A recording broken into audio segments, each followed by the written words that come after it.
Hey everybody. Normal. What is happening, everybody? Patrick is back here again from HDRgb with some Nintendo Gamecube, playing some Nintendo Gamecube today. Phantasy Star Online. I gotta get a little going. I just woke up from a nap, had a good rest. I am here now to play a little bit of video games, so we're going to do a bit of a stream for a few hours. Maybe 2 to 3 hours this time, not go too late. And I've been itching to get on the GameCube.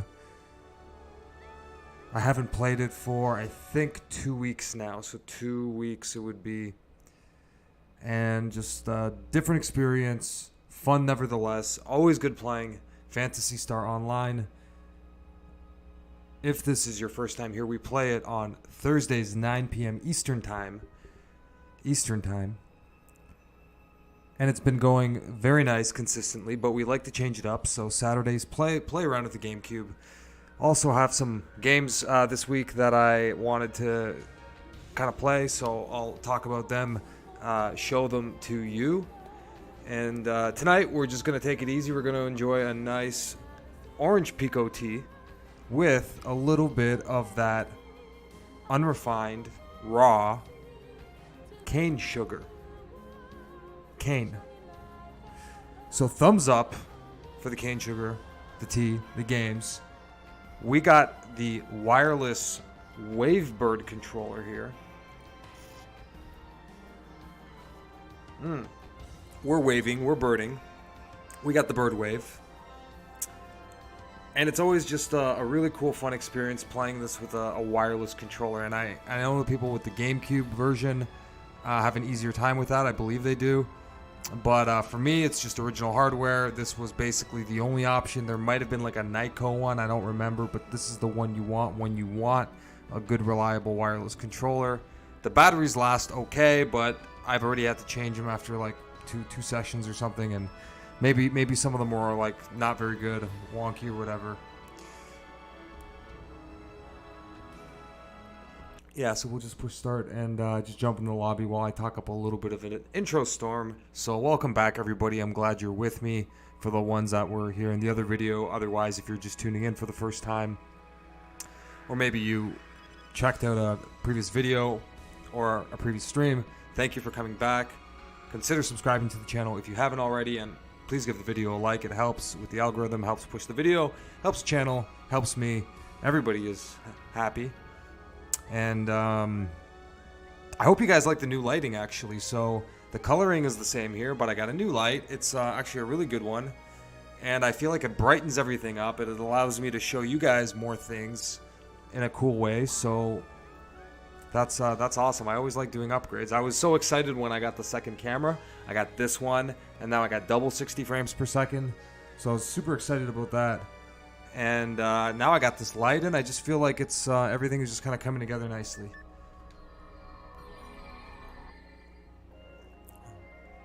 So yeah, let's jump on with our Marl, our whitetail. 32 hours. Confirm, jump on. I love the hat, the little beret. Agree.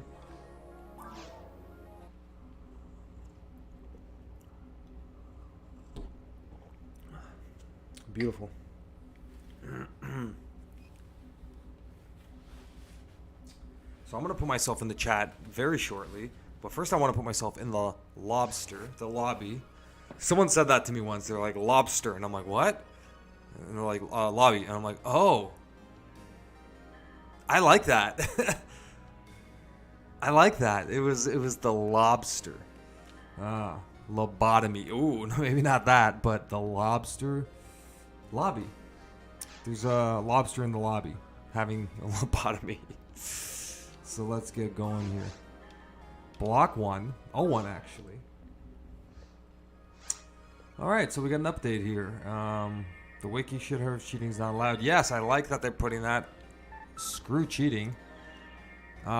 Push A means definitely. Well, I'm going to push A. Not only am I going to push A, I'm going to show you that I'm pushing A, so I can't blame it on someone else that came into my, controller and hit the button, and it wasn't me. It was the other person that hit my button. Like, give me a break, buddy.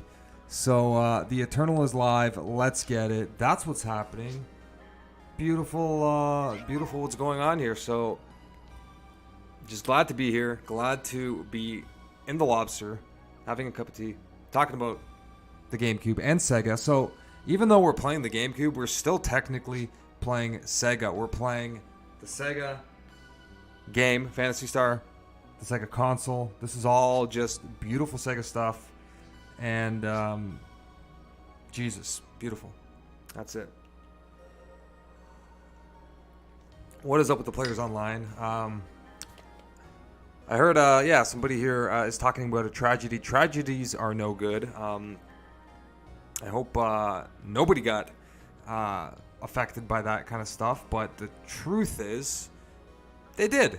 You know, so we have to just send our condolences to anyone that's ever affected by anything poorly. So if you know somebody that is, you reach out, you talk to them, you help them out, and relax, get your mind off of things. Playing video games is a good way to do it because there's a lot of difficult life stuff. So when I do the stream here, I like to just take it easy. I like to have a good time, relax, get my mind off of things, have a good day, and make sure that you're productive as much as you can outside of the online world, because when you got the offline world figured out, the online world just becomes way, way better, right? So that's how we're doing it. Thumbs up for that. That would really be awesome. And let's maybe sit down like this, get into the lawn chair, and that's all we're doing. And we're gonna make a game. We got Gigawatt, we got Genesis running laps.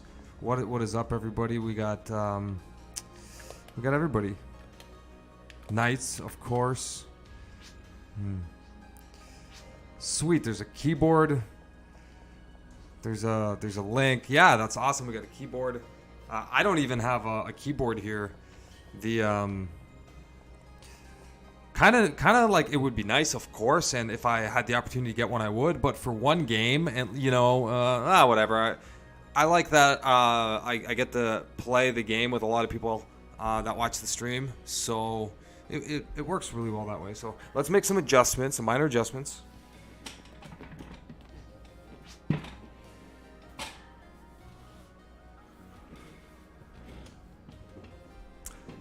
Oh, cool. So a Game Shark keyboard adapter. That's awesome. You can probably use a wireless keyboard in that sense too, which would be even better. Where do you get such a adapter? Because if I can plug in a wireless keyboard and not have the wire, I can keep the Wavebird thing intact, the concept, and then I can have a wave board. Yeah, a wave board. How's that? So there you go.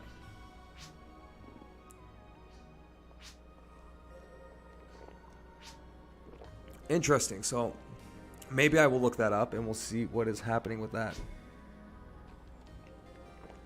So I would love to get on to a game. Cool name, dude. Moon Man. The Moon Man of all Moon Man. Yes, absolutely make a game. Beautiful.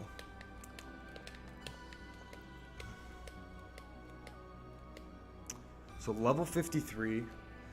I'm enjoying this character more and more as I get to play it. I keep forgetting how to do the C-stick commands, but I think I have them set the way I like, at least for now. So I will have to change that up a little bit later. So that would be fine.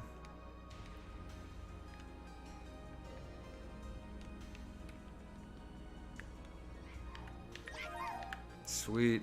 Look at that cool character model. That's awesome.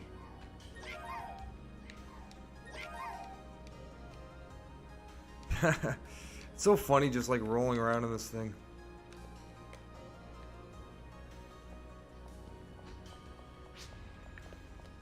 Please use word select. There you go. Yeah. That would be the easiest. And then I can say join our game. How's that? Join our game. Beautiful.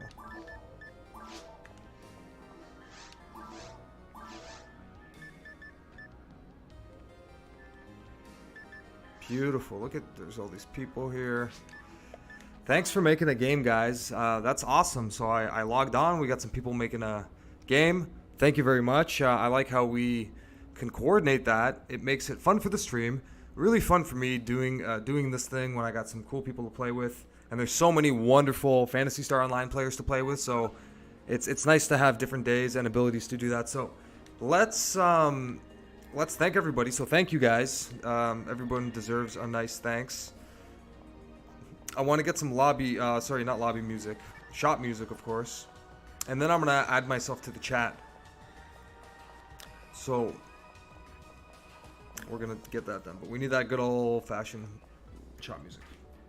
And then we're going to run through some games and chat about those a little bit. So let's see.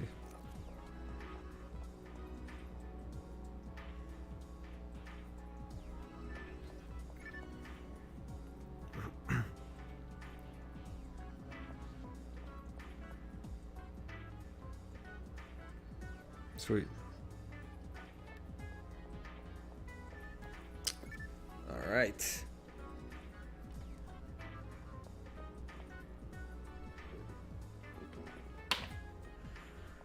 What is up, Jason Romano? Canacast 420.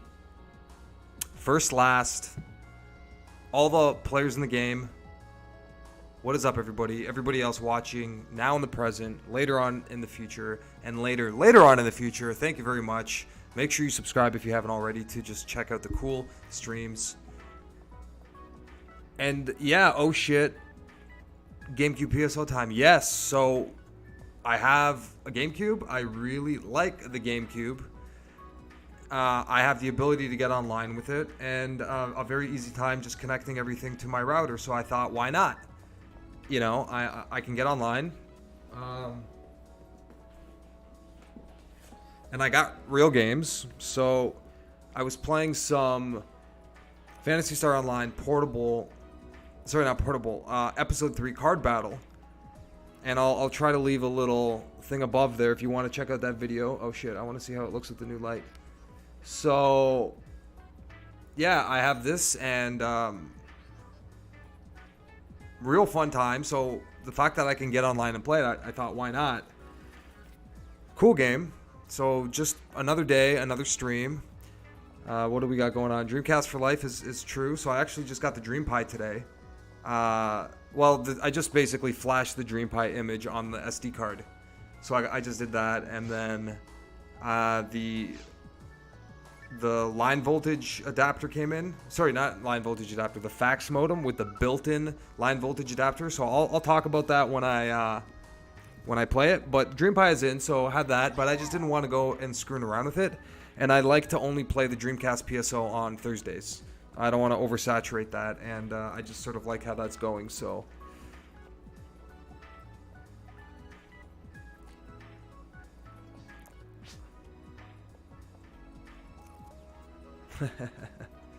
what is up first and last?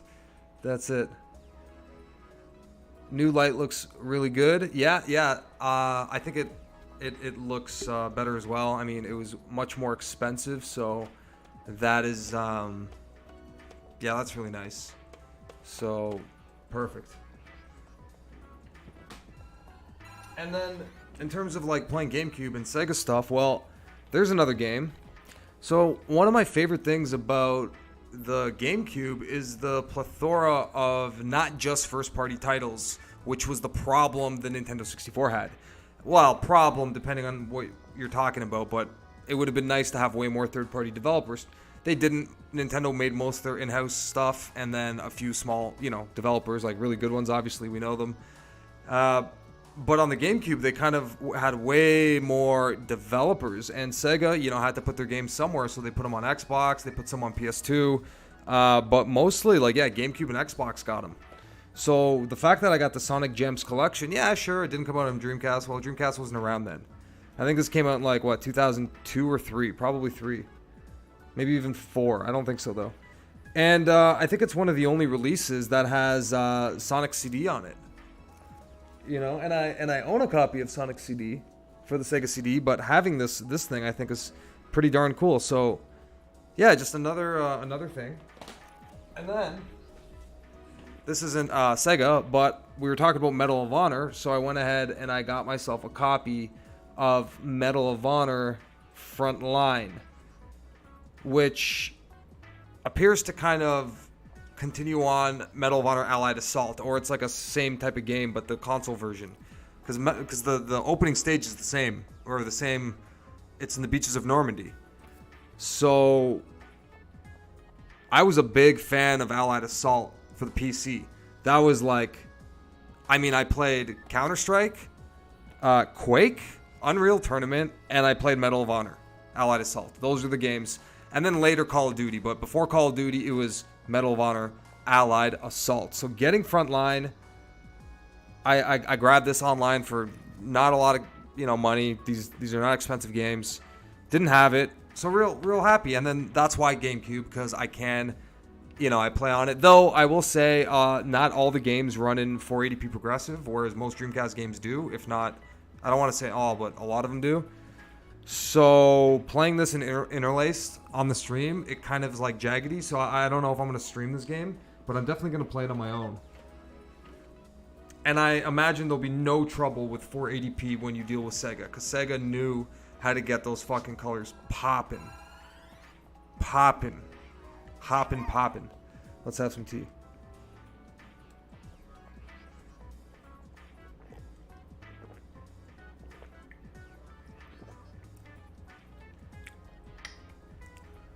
Jason Romano, man, yeah. And then we got, Dreamcast Sonics were the best. Billy Hatcher, yeah, so I kind of want to pick that game up, but I haven't really been getting what I would say, like, the more, I don't want to say expensive games. Like, you're looking at, like, $100 or something, right? Give or take. 80 to 120, depending on what your condition and shit. Maybe a little less, I don't know, but these game prices always go up, and I don't know if it's really worth it. Though, if I have an opportunity to pick up a game that I really want, yeah, I'll get it. So maybe down the line I'll be able to get Billy Hatcher or Thatcher. I don't have it.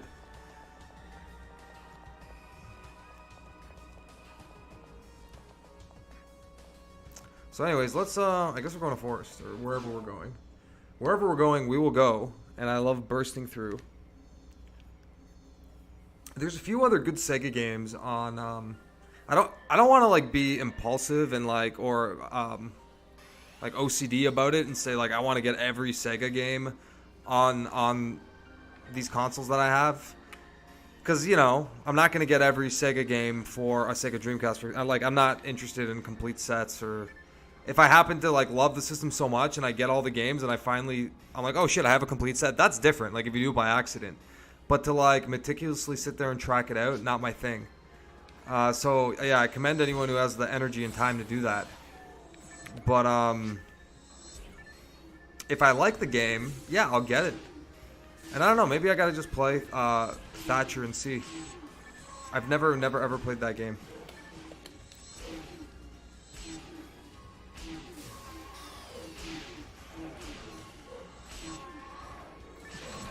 Okay, so I just gotta get everything set.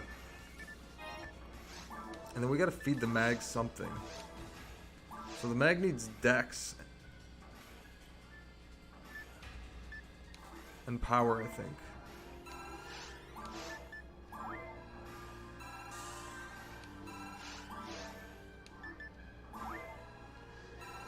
So antidote maybe?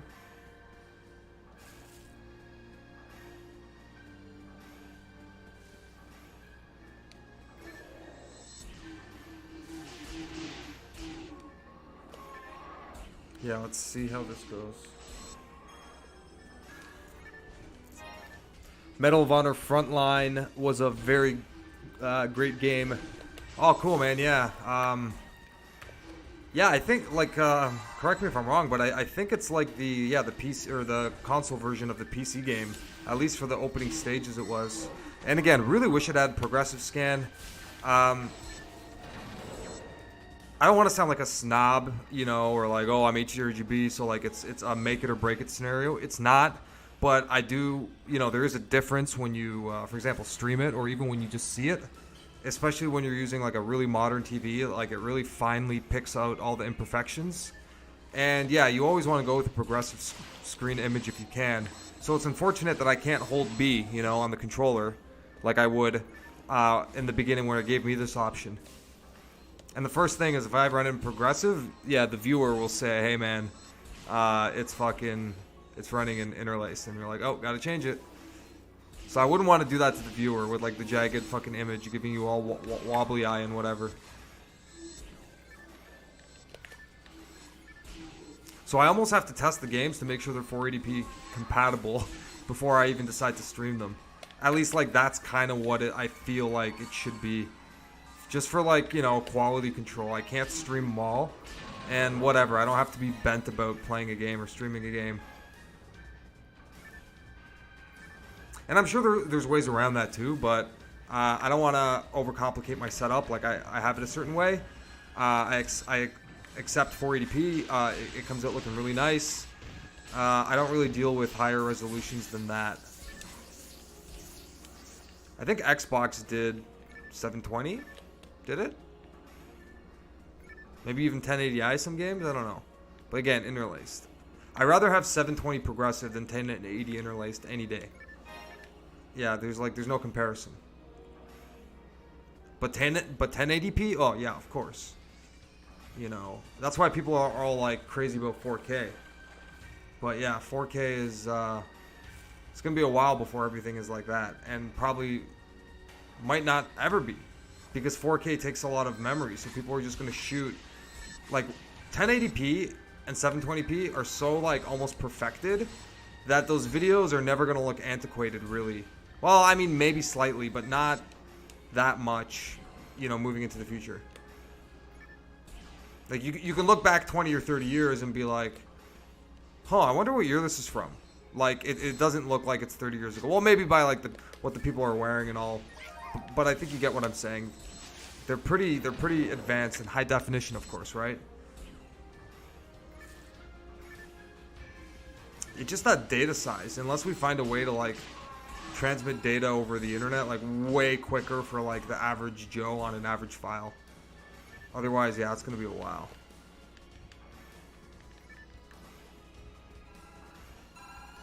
Still play Allied Assault in big LAN parties. Oh, that sounds like fun. I remember bringing my like CRT monitor to that, and I wanted an LCD so bad just so I wouldn't have to carry it. But the truth is, the CRT always looked like way fucking better.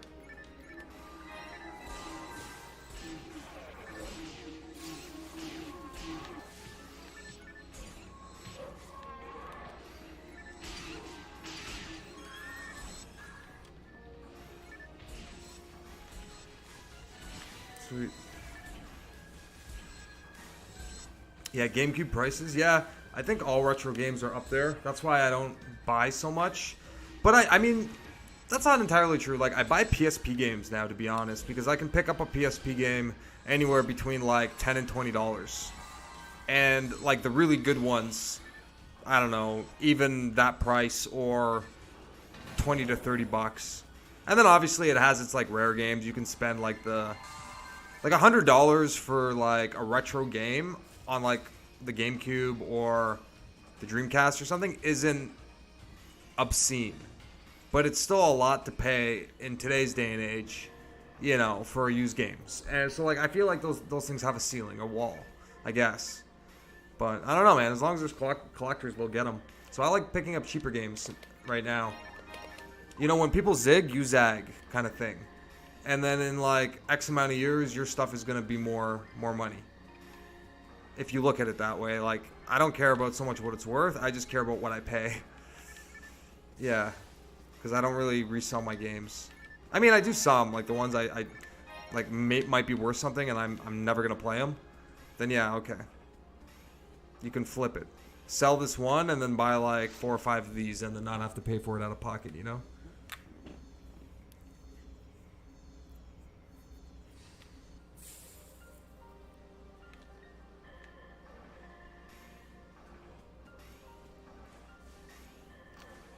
Yeah, 720p. So with Xbox, do you know, Jason Romano, do you know if 720 is available on every game or if it's an option that you have to enable? Because, yeah, I would want to do that all the time. As long as I'm not, like, by default getting 480i or 720i. I don't think that 720i is a thing, is it? I don't think so. But yeah, progressive scan. I guess if you use component cables, you'll get progressive scan, is what I understand. And I would imagine with something like Xbox, most games are supported. That's my guess.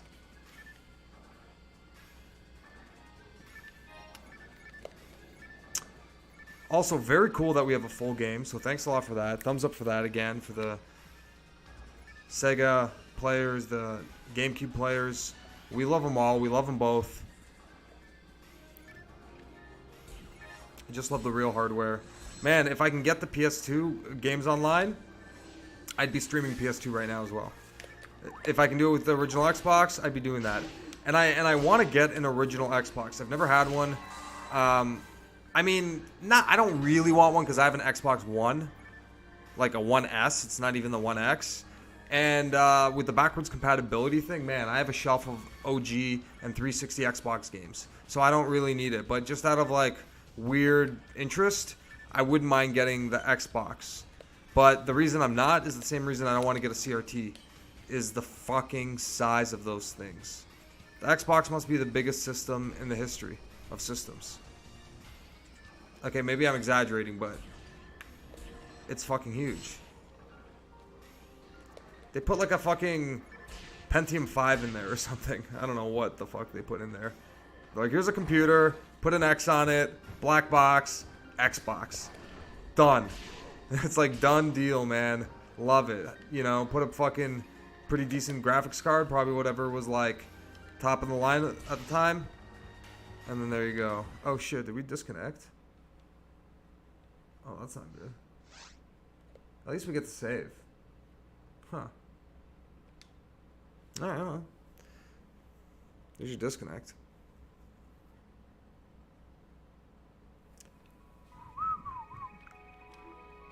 Back online.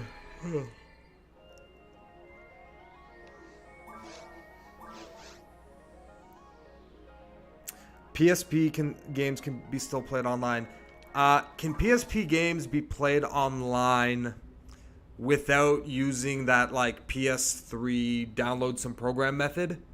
Can it be done without that? And remind me what it's called. And for the viewers, I don't remember.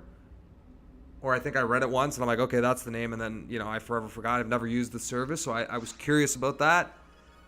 Because I do have a PS3 right there and I can run a LAN cable. But again, it's fucking like all my retro systems are taking up my Ethernet ports now. It's weird. It's like, what? I'm hardwiring all my retro consoles. I got the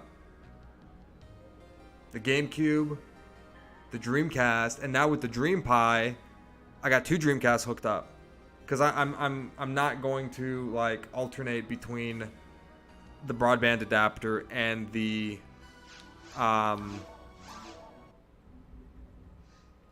normal line adapter, I'm trying to say.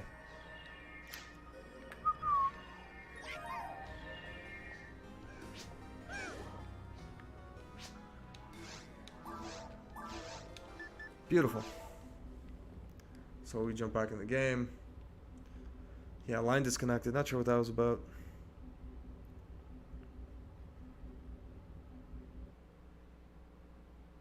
Ribbit King for the GameCube. You sold a copy for $250. Nice, man. Well, good on you. I mean, if people are willing to pay it, then great. Yeah, like I picked up a lot of games that glad I got them. Like my entire Saturn, and I don't even want to say PS1 collection because I had PS1, like most of my PS1 games I got when I had a PS1. It was like the first system I was like buying games heavily for. That's why I really love the PS1. Hold on, let's go to the shop.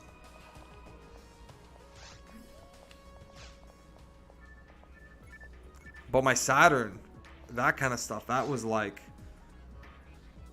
Like, put it this way. I was buying Saturn games when Albert Odyssey was like $100 game.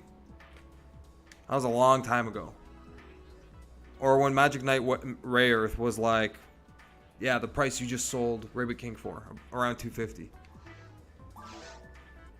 That's when I was buying Saturn stuff. And then at the time, everyone was like, it's expensive. And I'm like, no, it's not. This is working designs. And if I'm willing to pay it now, why wouldn't someone be willing to pay it later when it's more rare? And Sega was dead. Working Designs was dead. You know, after the funeral, prices of things go up, right? Post-mortem, let's say. So that's all it was. Boom. I remember calling up, here in Ontario, we had Microplay video games. And I think in Quebec, they still have some. And I remember calling up Microplay. There was a few of them around where I lived, and I was like a kid, right? And I was like, do you guys have Panzer Dragoon Saga? And they're like, cheekily, right? They're like, you mean that ultra expensive game? And then like I would pause for like a second or two, and I'd be like, yeah. And they're like, fuck off, kid, we don't have it. And I'm like, okay, I see.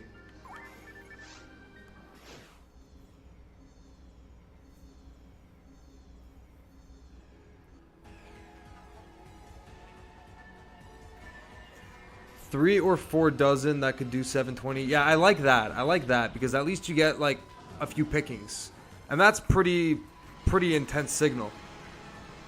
And the whole 3 or 4 games doing 1080i. Yeah. I can understand that. That's kind of like the PS2. Some games could do like 1080p. I think like Valkyria Chronicles could do 1080p. And then a few other games could do like 1080i. But it was either Valkyria Chronicles could do 1080p or 1080i. I think it was 1080p even. Yeah. But they definitely did the progressive scan. But there wasn't very many of them. So yeah, I get that. It was in infant stages. They tried with the latter games. Still really cool though.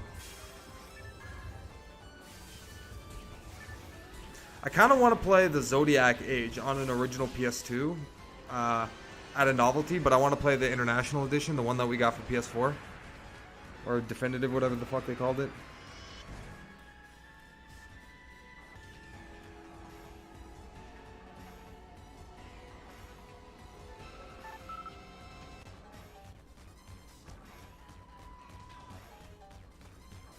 Yeah, XKai, something like that. Yeah, I gotta check it out. I mean, if there's people willing to play, or like at least some people I can, you know, make friends with online, then yeah, for sure, I'll check it out. I'm not thinking too hard with it. Like, the only thing I really enjoy doing with this channel right now is just getting online, talking to you guys, and playing like Phantasy Star. I don't know. It's just I even started playing a little bit of Diablo 2 again. Just, I really like these like action RPGs. And you know what's funny? I don't really play too many online games, you know, but I do kind of want to, maybe when it's on sale, get Baldur's Gate 3, the new one. Baldur's Gate 3. I don't know if I'll like it. I've never played a Baldur's Gate, but it's one of those series that, you know, I know is like a precursor to Diablo, and I always wanted to play it. So I feel like I would enjoy it. If it's anything like, yeah, like it's D&D style, right? So like Neverwinter Nights. There's a few games like that I played. I don't remember. Neverwinter Nights I never played, but, you know, I don't remember. So yeah, I wanted to check that out. So what do we got here?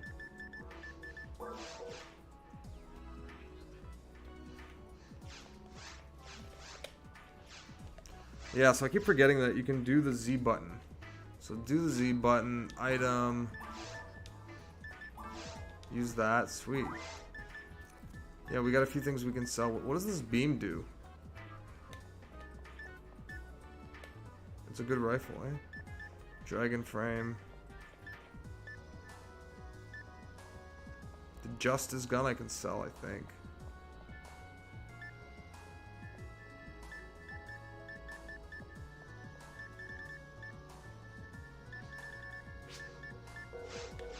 Let Let me sell some stuff. What's next? I think we just we keep pushing along.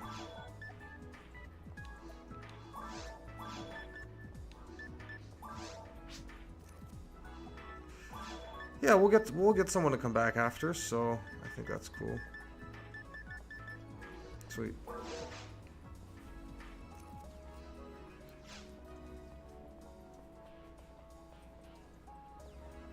Yeah, like I won't live long enough to play all the games that I have.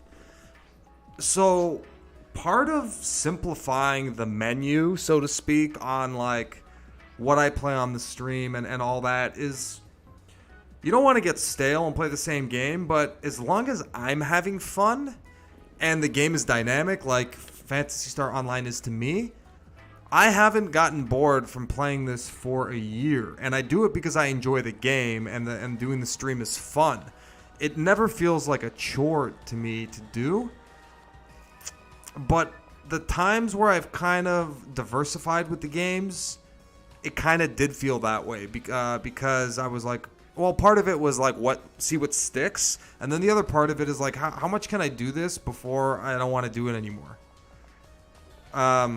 So I find that online games help, and then like, you know, even certain single player games, but when I feel the desire, I'll play it. But if you leave me with like 5 of my retro games, you know, whatever, I'll miss the other few dozens or hundreds or whatever that I have. I mean, probably hundreds in my case, but whatever.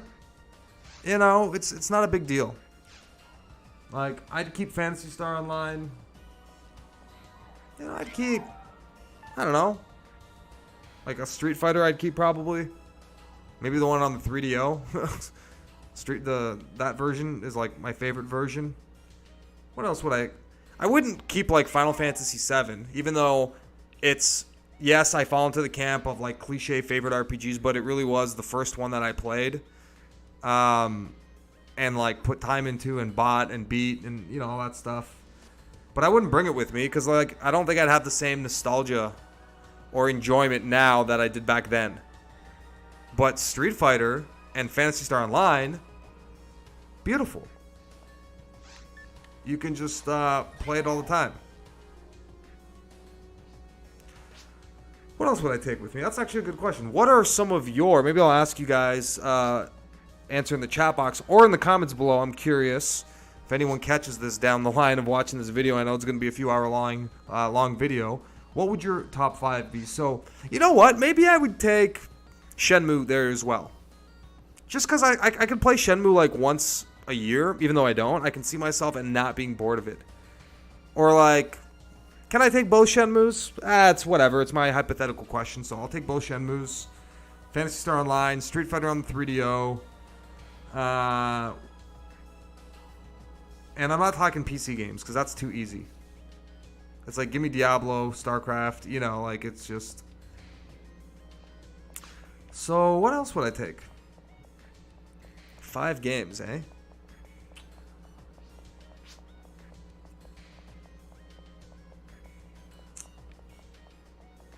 Illbleed for Dreamcast. Wow. That seems like an interesting game. I never played it. I'd probably have to take like a Marvel vs. Capcom 2. Man, I hate that. Like, not that I hate it, but yeah, I'm mentioning all Sega games. Shit, eh? How many is that? 3? Did I only pick 3 games? 4? Okay, it's 4. And then, I don't know. You know what? For Nintendo's sake, I'd probably take like A Link to the Past. And all of its like mods and hacks and variations if I could. Or just the base vanilla game is fine. Or maybe like a Zelda game I haven't played, like Twilight Princess for the Gamecube. Oh man, I would love to play. I've never played it. And you know what? I would take that. I would just roll my dice with the Gamecube and with Zelda and be like, yeah, I'm pretty sure if I take a Zelda, I'll be happy. You know? Like Wind Waker might not be everybody's cup of tea, even though it's a phenomenal game. But I can't see myself going wrong with what's going on there. Oh, very cool. We got a rare item. Stag cutlery, sweet. I don't know what that is.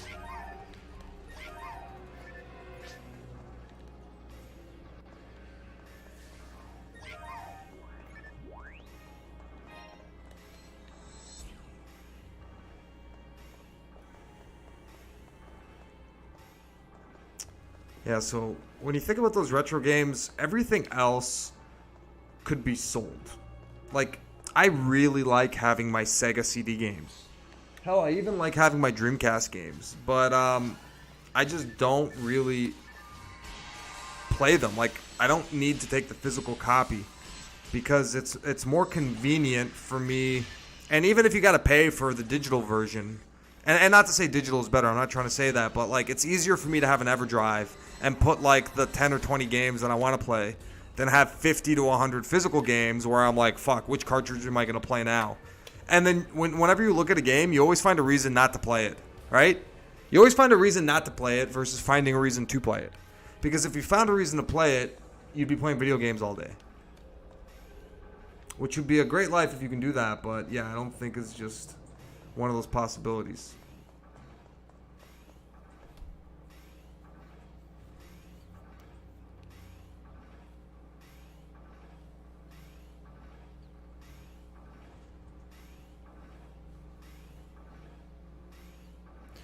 Okay, so XKai has a lobby and friends list. I like that. I like that. So how does that work? So tell me this. If I get an original Xbox, can I download this XKai software and then hook up an Ethernet cable to my Xbox and play it online with... How many games can I play online? That's what I want to know. Like, is it one game? Is it two games? Like, is it kind of like, you know, when you have the Dream Pi and you just like log on Quake and you see a server list and you're like, oh shit, everything's just kind of connected. That's pretty awesome.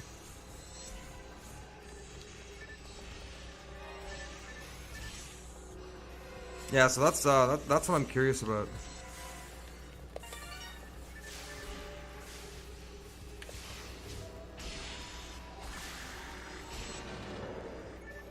I like the idea of the friends list and like a lobby and that kind of thing.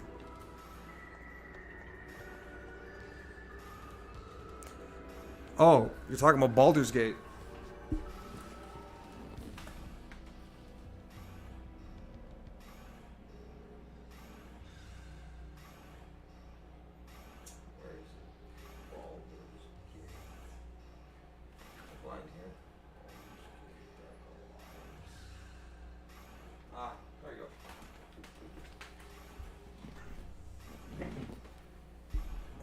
Sorry about that. I was blind for a second. I was like, where am I looking? And I keep skipping over it, even though I keep looking in the same direction. But yeah, you were talking about Baldur's Gate Dark Alliance, so there you go. I grabbed that. And really, really kind of happy. I looked at this game, and I was like, oh, it's an RPG, right? Not like the traditional JRPG, but whatever, man. Like, yeah, this might be the first Baldur's Gate game I play, so I got it. And I was looking at the prices, and I got this for a good copy, but I was like, oh, this looks like one of those games where the price is starting to go up. And the obvious reason why it's probably not that expensive is because it's out on so many other systems. Ugh. Yeah, man, so I think, like, I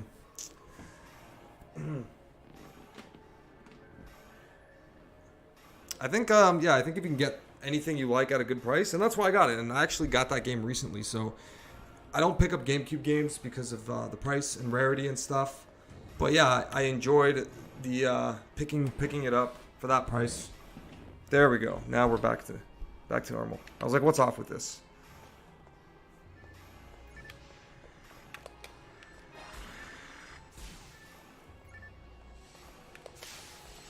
Oh, Mag.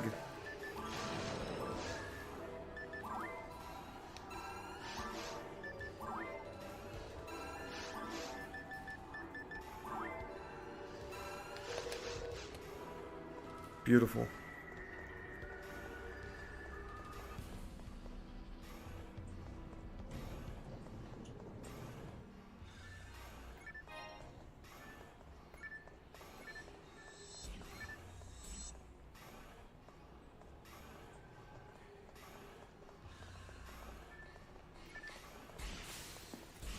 Might have to brew another cup of tea.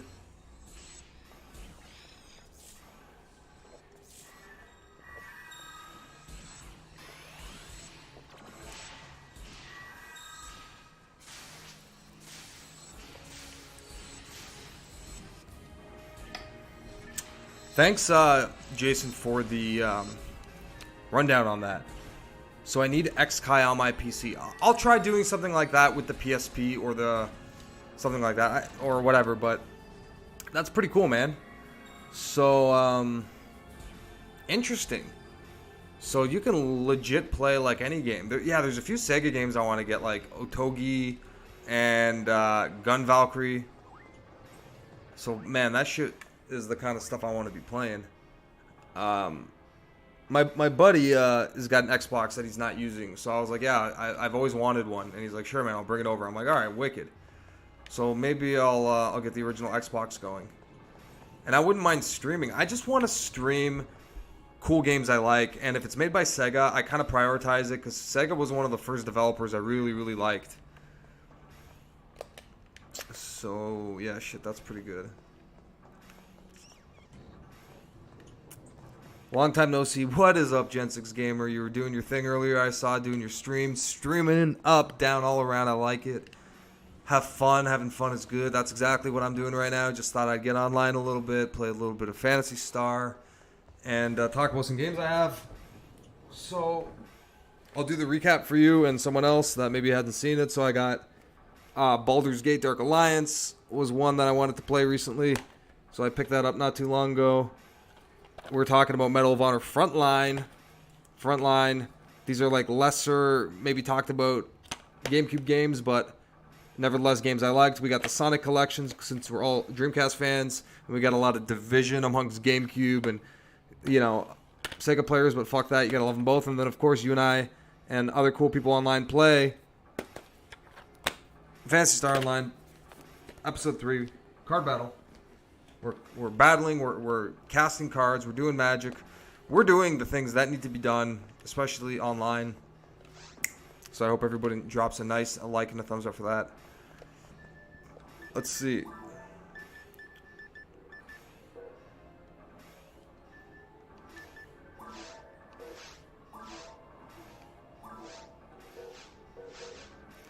Fixed and non-fixed? Oh, you can change that? That's not bad. Oops.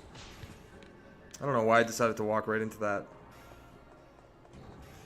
But yeah, the enjoyment of hooking up these old systems online is, man, that's just where the shit's at. So I wouldn't mind playing a few.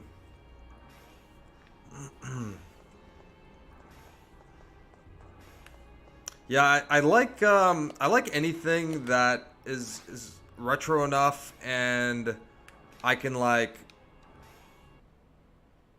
get online and have an easy time finding people to play with. So that's kind of what I want to know. I don't just want to know if the game's online. I want to know, like, will I be able to find someone to play with? And I don't even mind scheduling it, like with Episode 3 Card Battle. That doesn't bother me that much. Anyways, we're going to jump back in that game, but we got the third disconnect of the night. Second one, sorry. I wonder why that's happening right now, but oh well. I don't know, man. I think on Silverant in a year, I had like one disconnect. So I don't know if that's a Schthack thing, if it's a legit connection thing just today, or maybe it's something to do with the disc I'm using. I don't know. Not really sure. But yeah, shit happens once in a while, and that's what you got to do. Yeah, and also I was talking about getting my Dream Pi. Well, I already had the Raspberry Pi. I just had to swap the SD card out. So swap the SD card out, installed the Pi image, got the fax modem, hooked that mofo up, and then I looked at the games and I'm like, this is impressive. Yes, it is. But to be 100% honest, the Dreamcast games I want to play aren't even online. I kid you not, and I'm not being picky. I'm just like looking at the list, and I'm like, other than Phantasy Star and like Quake 3, I mean, I guess, like, I'll probably play some and enjoy myself. But yo, it's really easy. You're gonna laugh because I'm Canadian. NHL 2K2 I want to play that. And if you're American, like the same idea, you know, like you might like the football game, exact same concept. I want to play NHL. I want to play Bomberman Online. I want to play Outrigger.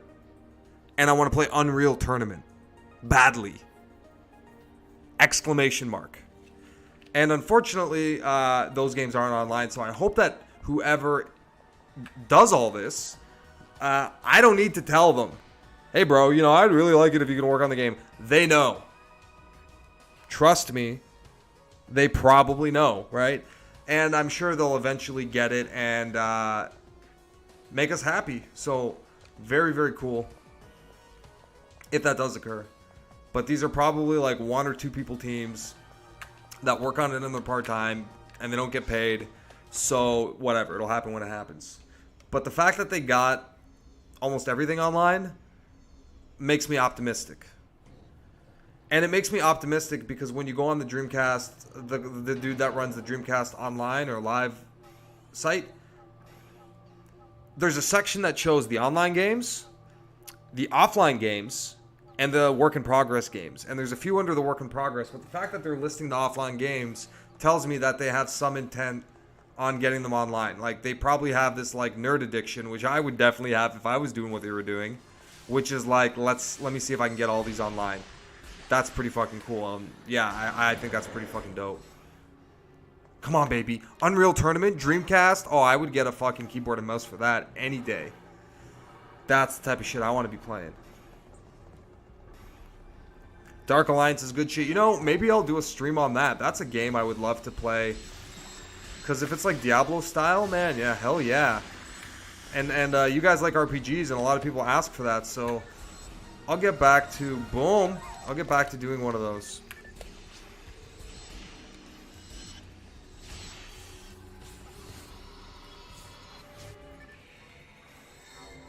Oh, sweet. So episode 3 card battle will give you a special card if you input select Sega titles. I like those.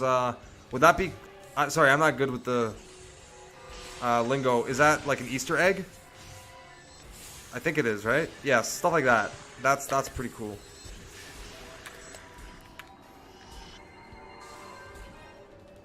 It's a GameCube thing? Disconnects are far more frequent? Okay, well thanks for confirming, man. Yeah, you're like a legend in the game, so... Yeah, absolutely, dude. Like, I'm noticing that too. Dreamcast is just... So my friend John criticizes the Dreamcast over and over, and basically all Sega hardware, because he's like, it's unreliable, and it always fucks up more than Nintendo stuff. And that is true. Even like with older systems. But I keep telling him, I'm like, if you look at a Genesis, it's rock solid. You know, Saturns and old systems like that, yeah, they're gonna have disk drive problems. And you start seeing that with PS1s. Like PS1 disk drives weren't all that better. You know, so that's just a product of like CD-based consoles. And like PS2 started going, and it's just a matter of time. But yeah, Sega did cheap out on a lot of things. And the GameCubes, you know, were built like really well, actually, I would say. At least maybe because they're newer and they've survived. But they were around the same time as the Dreamcast, a few years apart. But so anyways, it's nice to say that the Dreamcast has like some things, like my broadband connection, dude, like no issues with that shit at all. Okay, so what do we got here? We got the 3. There we go. I keep forgetting what I have.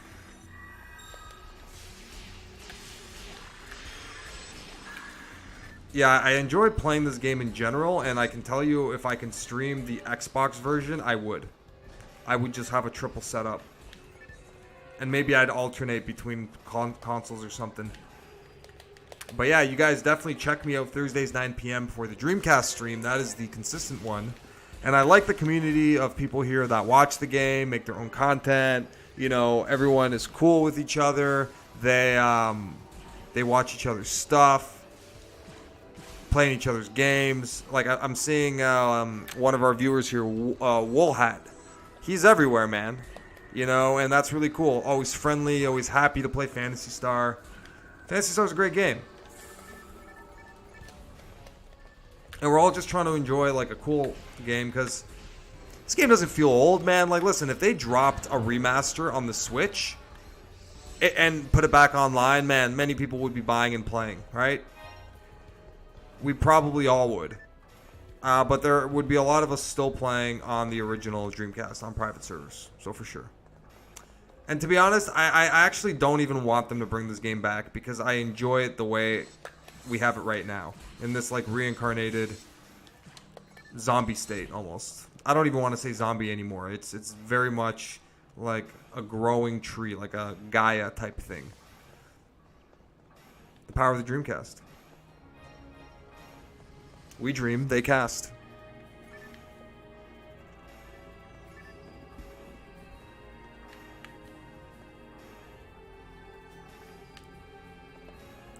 Beautiful.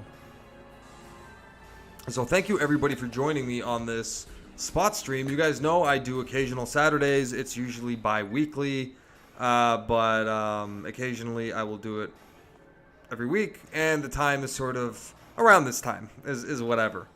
So thanks a lot, because this one isn't as consistent as the Dreamcast stream, which is like a stringent, like this is the show and this is the time I do it. Because if you want people to show up, you're going to have to tell them exactly when it is and make it as easy for them to remember as possible. And these are just little tips and shit you learn when you... And when I say you, I mean, you know, me and anyone that's probably gone through it realizes, you know, we realize that pretty quickly. Yeah. But you make cool, fun content, people will come watch. So thank you, all of you, that's right, for watching, liking the video, and if it's your first time here, or maybe you're a return viewer and you haven't subbed yet, that would be cool if you sub up. I mean, it doesn't cost you anything, and it shows you my videos whenever I post them. So, however YouTube packages it, you know what I mean?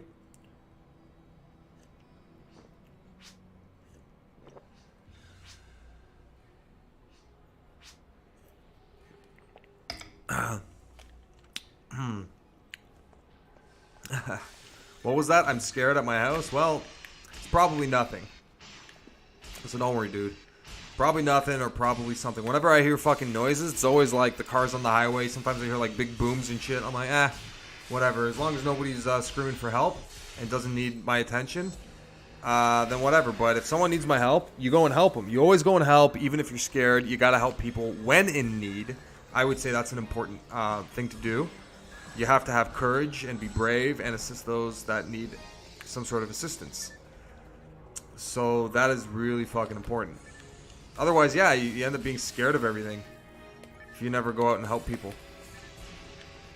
Bam.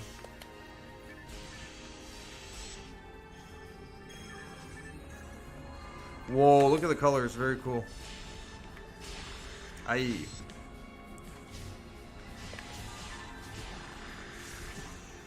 Damn right.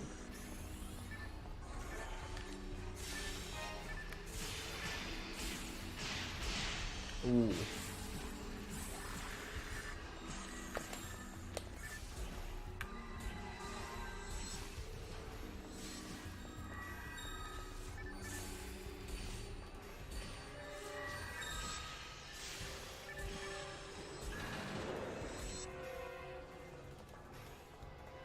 Nice.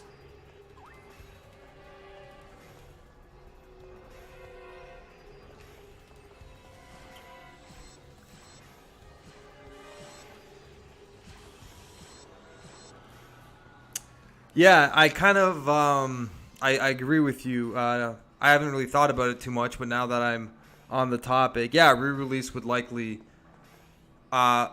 maybe it would, maybe it wouldn't. Like, I still don't think developers would be bothered if a few thousand people, whatever, few thousands of people, hundreds or whatever it is, played Phantasy Star Online on dead hardware that they don't support anymore. I don't think they really give a damn about that. I mean, maybe Nintendo would, just to give a damn. But so I don't know if the servers would go down. But if they did, yeah, and it ended the community, yeah, that wouldn't be good. Because then I would have to play this on a modern console or play another game on the stream altogether. So it would have to be something like that. And that's kind of why I wanted to also make the Discord. So if you guys haven't joined the Discord, check it out in the description below. Basically, when you make content on other people's platform. Like, you know, this isn't a Phantasy Star Online stream channel, but it's kind of become the primary game. So in a way, if you are here for that game, then yeah, maybe in your eyes it is. I don't view it that way. It is, I mean, in a way, kind of, yeah, but I can, as long as I show up and play games, that's the fun I have. And one day when I get tired of playing Phantasy Star, I'll take a break and I'll play something else, or, you know, whatever. But yeah, when you make content on other people's things, for example, on Schthack or Silverant private server, and then that goes down because, like, let's say Nintendo re-releases the game and says F you to that, you know, or we're suing you, you know, there's like litigations and stuff. So yeah, I mean, then everyone will have to play it on the modern one. And probably a lot of us as fans would. And like, that's what they want, right? But maybe some of us wouldn't, and we'd be sour about it. I don't know. But I also think it's a different game. Because we're not playing the remaster, we're playing the original. So really, I don't really think they would give a flying fuck, to be honest. I'm not that pessimistic about it. Or I would just say, yeah, fuck it, keep running the server. You know, until I got like, fucking, we're going to see you at my door. Then I'm like, alright, whatever, I'll take it down. You win. Oh, I don't know. I guess I don't think about it that hard because I'm not the one running the server. But yeah, so back to the Discord. Sorry, I went on a long rant about that. But part of making the Discord was like, yeah, if, for example, one day, you know, I'm not on YouTube and I have to go to another platform, or I do, because I still want to do this as an example, then it's nice having a community like a Discord that's more mine. Yes, it's on a thing called Discord, but it's different than running on a platform like YouTube. You know, so I feel like that would be around. It's kind of like just having an account with the service. YouTube can like mess with you, and not that they have with me. YouTube has been great with me. But, you know, you hear it from certain people, and, you know, there's truth to that. But I think YouTube is a great platform. It's been great to myself, my channel. It allows me to put videos up relatively easily, and it's a platform I use to watch most online content. I would say the majority of my videos are from YouTube.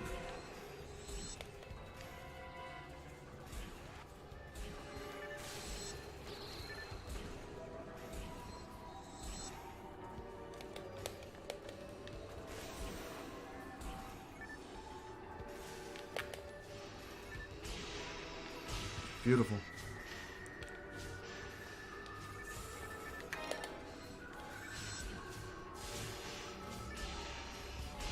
Nice.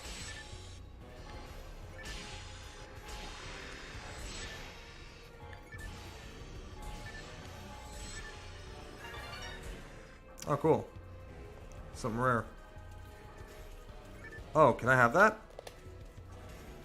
Okay, thank you.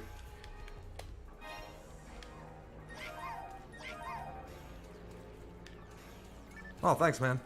I don't know what that does, but you were dancing around it, so I was interested in picking it up. Very cool. Thank you.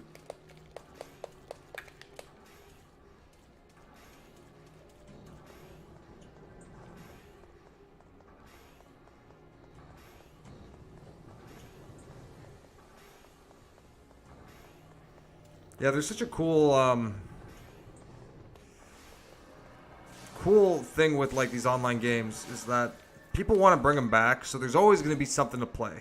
And that's where I'm just like, if a game goes down, you just zig when others zag, like, or whatever. You change it up, you do something else, whatever.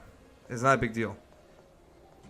Like, if I couldn't play Phantasy Star anymore on the stream, for example, but I could play, like, I don't know, Diablo 2, yeah, maybe I would just play Diablo 2 then. I don't know, like, it wouldn't be the end of the world for me.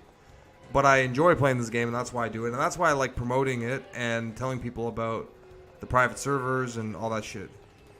That's why I leave the links in the description below, so anyone that wants to see it and get on, and like maybe you're just a casual viewer and you don't go and you don't play. Okay, well, there's some links for you, man. I hope the details are good.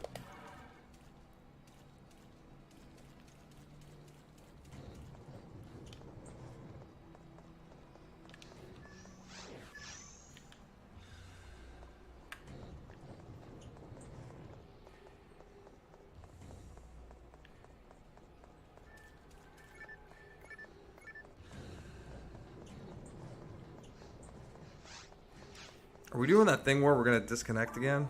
Let's see where everybody is. I think someone's gonna have to send me a pipe. So let me go to town and do my town stuff. And then we'll just get a pipe whenever it comes around. Sweet.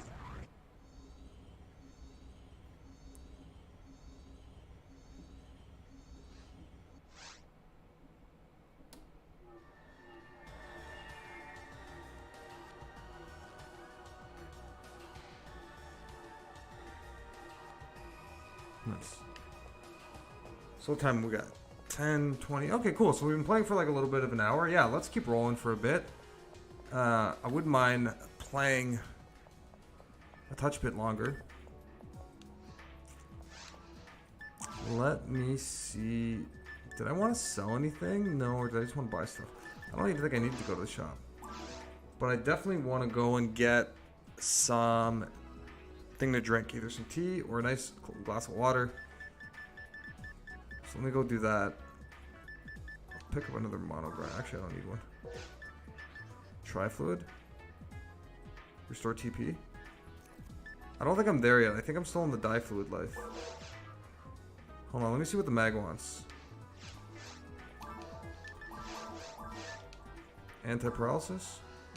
Synchro's going down, but the IQ's going up. Interesting.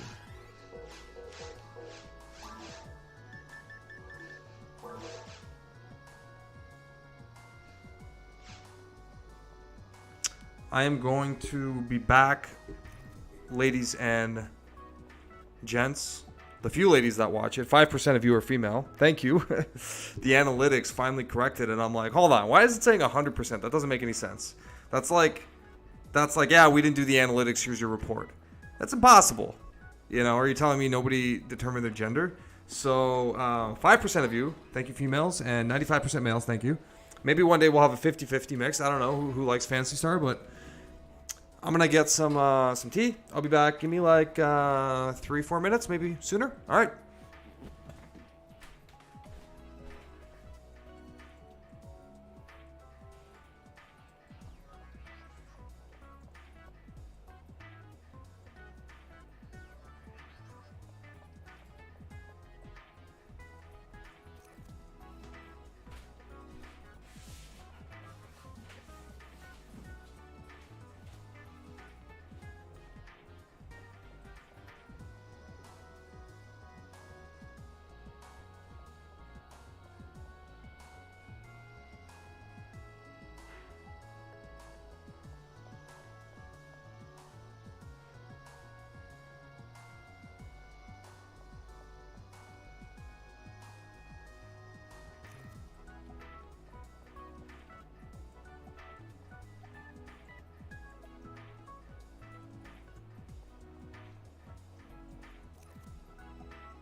Nice, thanks.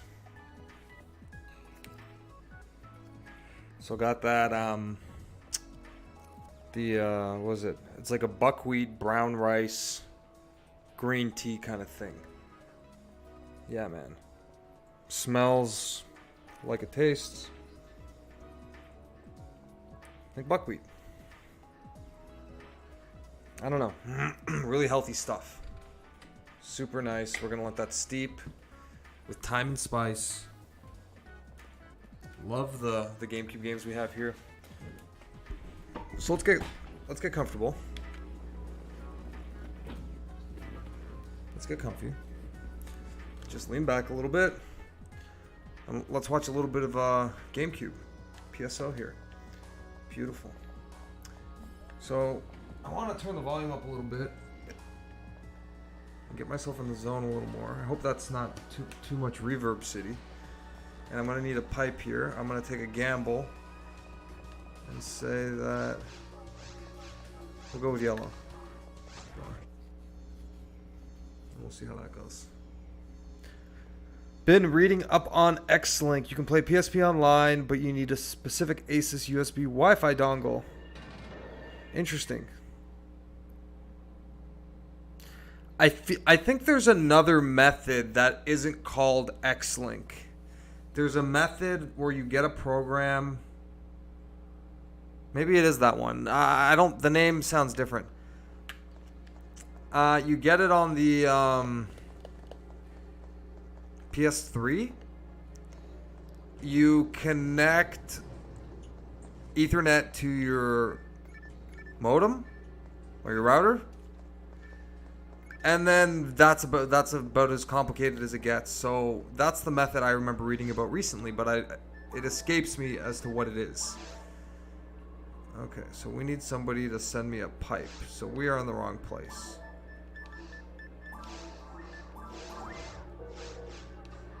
Okay. Tea is going to be hot and not yet steeped. I'm actually going to run a post later and be like, do you guys notice the lighting? Yes, no, it's better, it's the same. I actually got a few questions about making the stream better, so I hope that you guys answer that. And yeah, I like using the community section where I can post like photos and run polls. That's a pretty interesting engagement tool that YouTube has. What the fuck? We're disconnected again? Interesting. Okay, so it's a GameCube thing. Interesting. Yeah, the Dreamcast definitely is superior, I think. I don't know. GameCube's pretty nice, though. So we'll just jump back online, get in there, and see what's up. We have our Alt. We're going to have to play that eventually.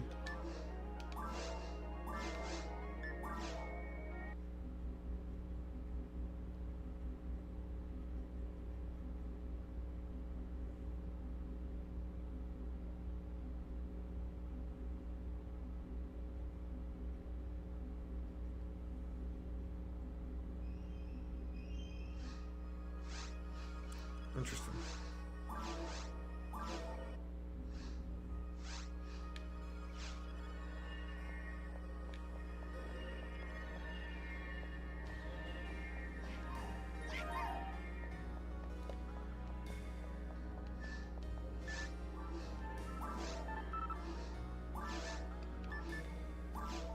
Oh, I should have said what's up to those people.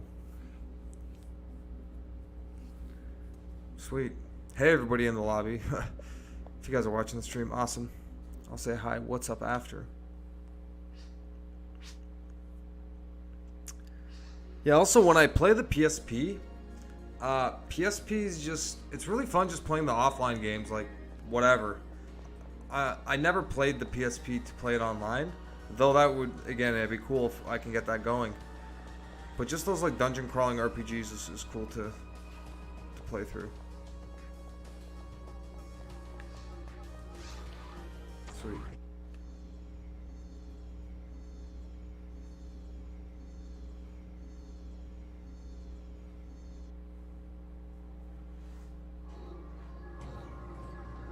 Okay.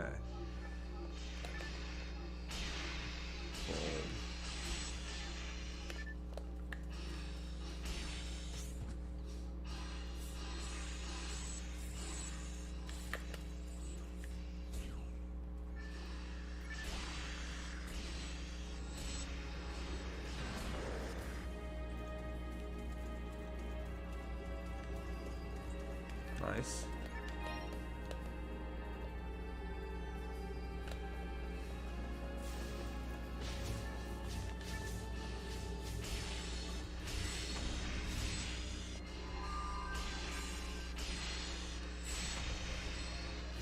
Am I hitting them? I think I'm getting through. Nope, that's not gonna work. Okay, what if I down?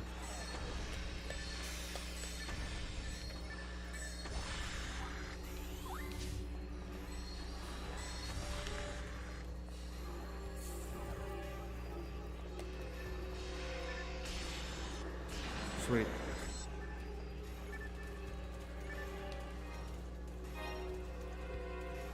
Nice. Okay, so that's pretty sweet. So we got through that. What I'm noticing in this version, though, there's a lot more rare drops than in the Dreamcast version. It seems like nothing drops there ever. Like, the rates are really low. I mean, I wouldn't want an influx of the same rare item or anything like that, but it would be nice to have some diversity and also some frequency.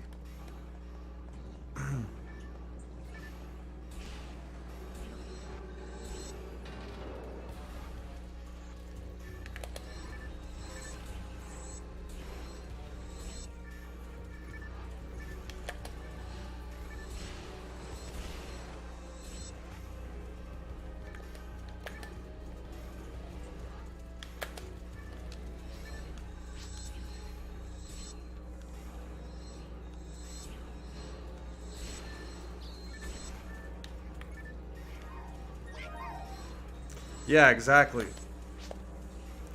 I don't think Dreamcast has those red boxes. I've never seen one either. Or maybe I have and I'm just not remembering correctly, but it doesn't happen often. That's for sure.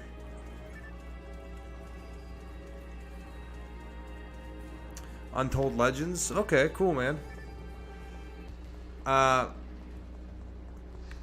Actually, what about just like Phantasy Star Portable 2? That's one I want to play. Oh, look, you can move the fucking controller and oh shit. The analog stick, I should say. Sweet.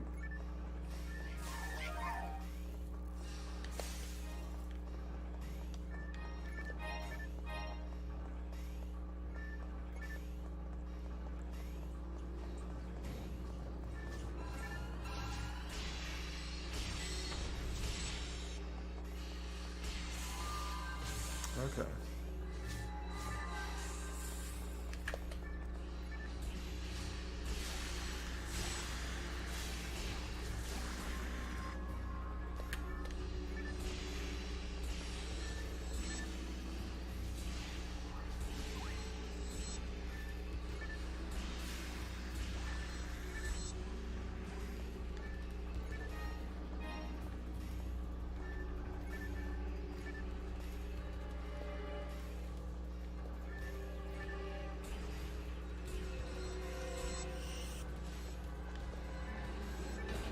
Nice.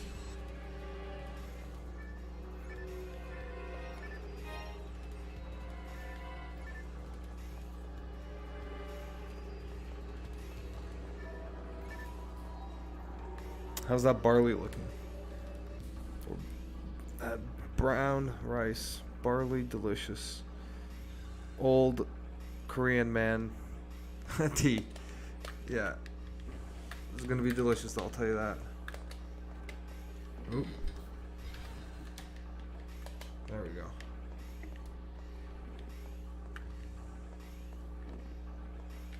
Yeah, sometimes the Wavebird likes to act up.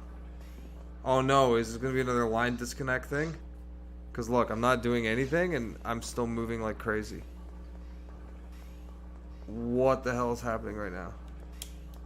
Nope. Something with the controller. Okay. I think I'm back. Yeah, sometimes I have like these weird interference things. Like, do I gotta go and change the whole system? And now I'm like completely lost. Okay, so I gotta go this way.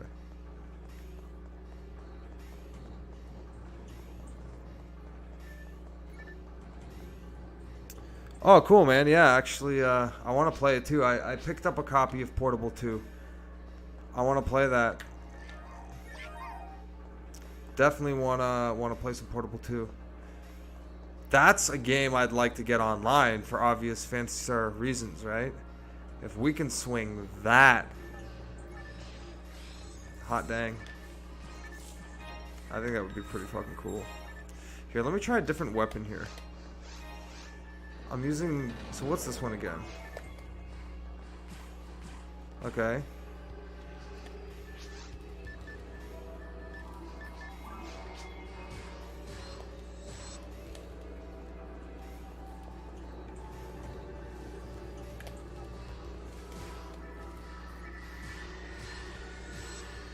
Yeah, way more damage. Oh man, I'm really murdering it now.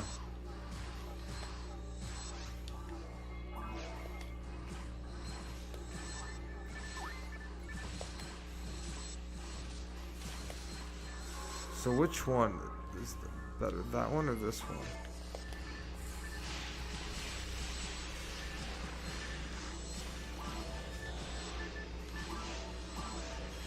Okay, so this is the better one.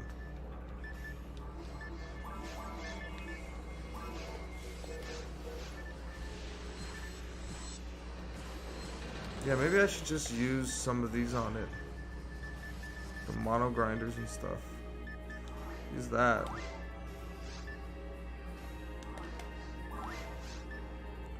Yeah, I can find like so many of these. So let's do that.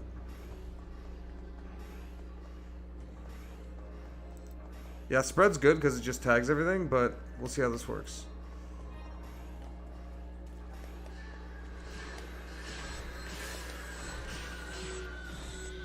Oh, sweet. You can murder that thing before it splits.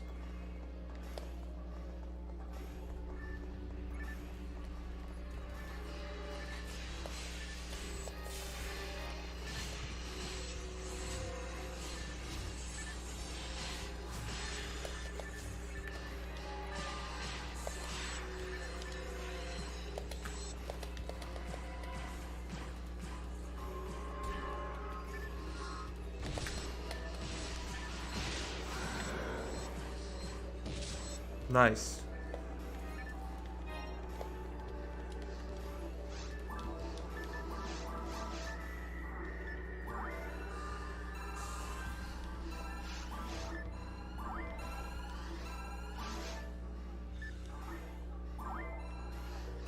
Yeah, sure.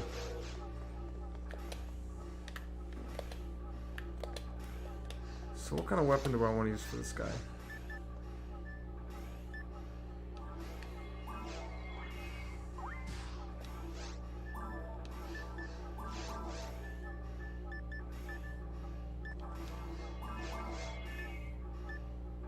So the custom ray is the one that's not that great.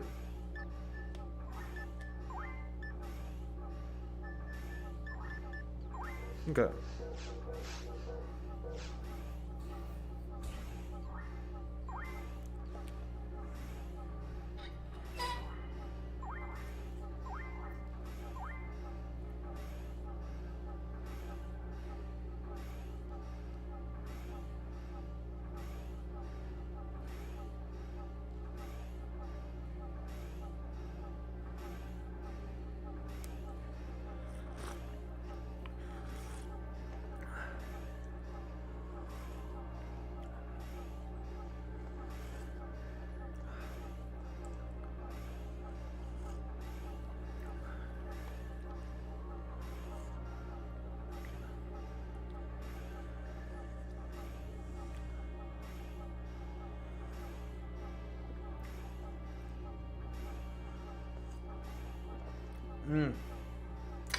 Yeah, that's good tea.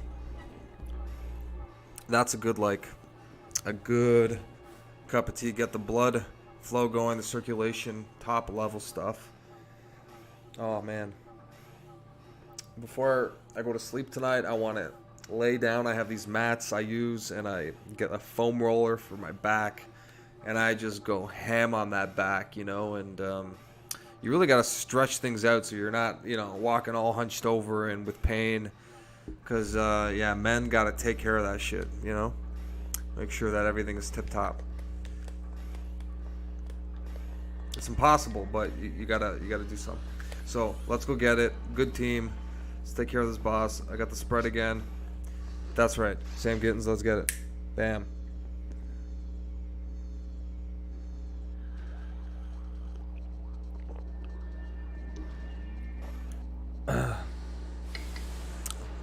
Delicious stuff. Gen 6 is like, you know me from the stream very well. Thank you as a good viewer. Yeah, you know, you're like, no beer. What's gotten into you? No, truth is, I just didn't have any beer tonight. I had some beer last night, and I don't want to drink so many days in a row because then that becomes a little too excessive. So just taking it easy, and gotta drink something so I don't get too pasty. And I only really drink water, but I'm like, I want something warm. So, tea. Yeah, it's still pretty cold here in this part of Ontario. I mean, it's seasonal, but it's March. March sucks. Still kind of shitty, you know, shitty feeling.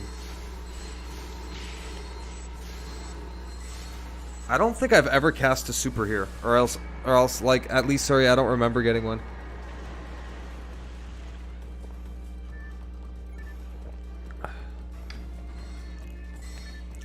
Yeah, also on the Dreamcast stream, I had like 3 beers or something like that, 4 maybe, and yeah, I got super sleepy. Well, actually, the beer's not what made me sleepy. If anything, the beer kept me up a bit, but yeah, tonight just sleep on some tea. Sleep on some tea. So that's pretty fucking hilarious.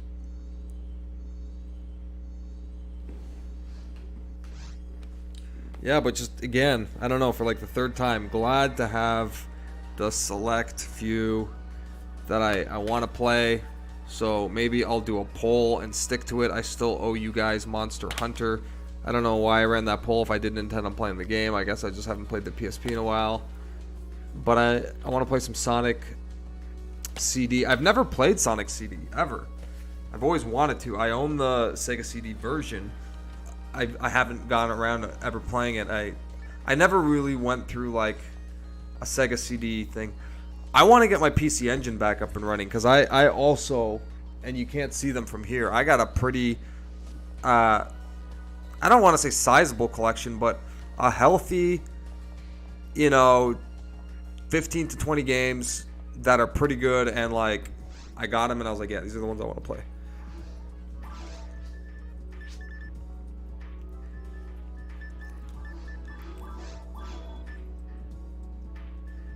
Sweet, man. I heard good things about Sonic CD and the music and how it had like 3 different soundtracks depending on the region you got it in, and they were all great. I was like, whoa, that's like some high level production where they literally changed the music to reflect the region better according to the eyes of whoever's doing the decision making there, right? So that's pretty sweet.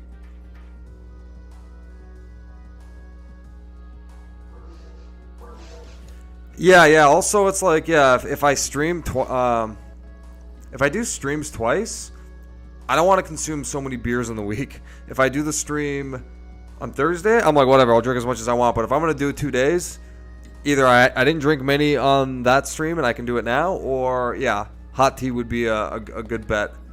And yeah, I tend to drink tea in the wintertime. Yes. And then whether, you know, year-round, I would say coffee every morning. So I only really like coffee in the morning, or if I'm out and I can walk off the liquid in my stomach. But I tend not to drink coffee throughout the day if I'm like at work or at home.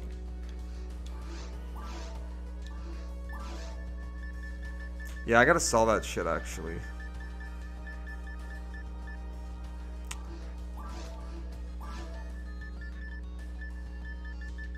Okay, so let me get rid of the stuff I don't need.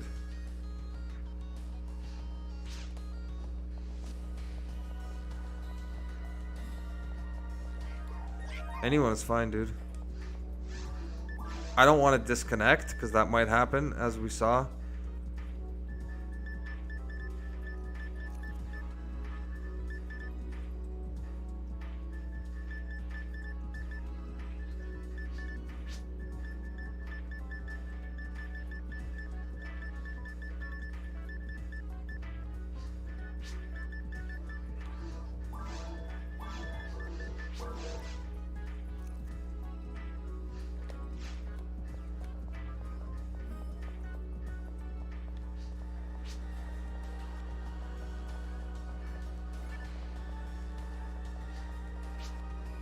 Yeah, okay, we can run a little bit of mines, and then we can maybe do a quest after if none of us, like, disconnect insanely poorly. Yeah, why not?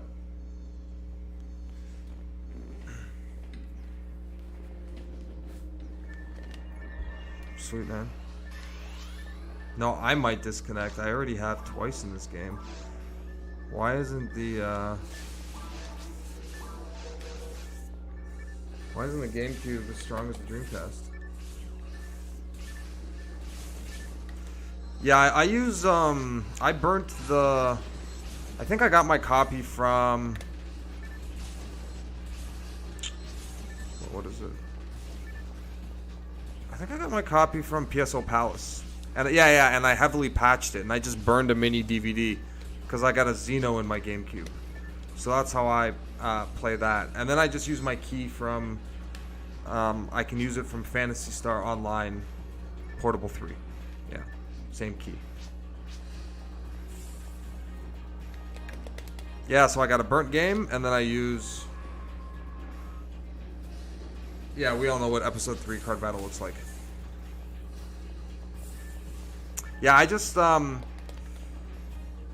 legit disc looks nice, but all the add-ins and fix-ins and, like the palette thing, like, I like having these options now, and after Gen 6 Gamer told me about this palette thing and how it works, yeah, it's really convenient. And I don't think you can do it if you have the original disc, or maybe you can patch it if it's on a hard drive. I don't know how that works. Yeah, like, you know what I mean?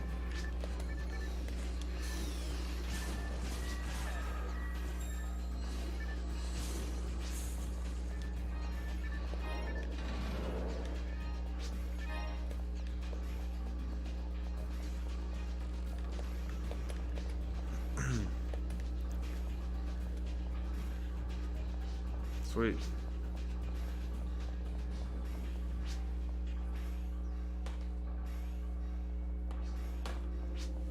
Yeah, so when I look at the overall library of the GameCube, yeah, I'm really digging it. Like, I always kind of like the library. So the thing with me and Nintendo is I love the NES. I love the Super NES.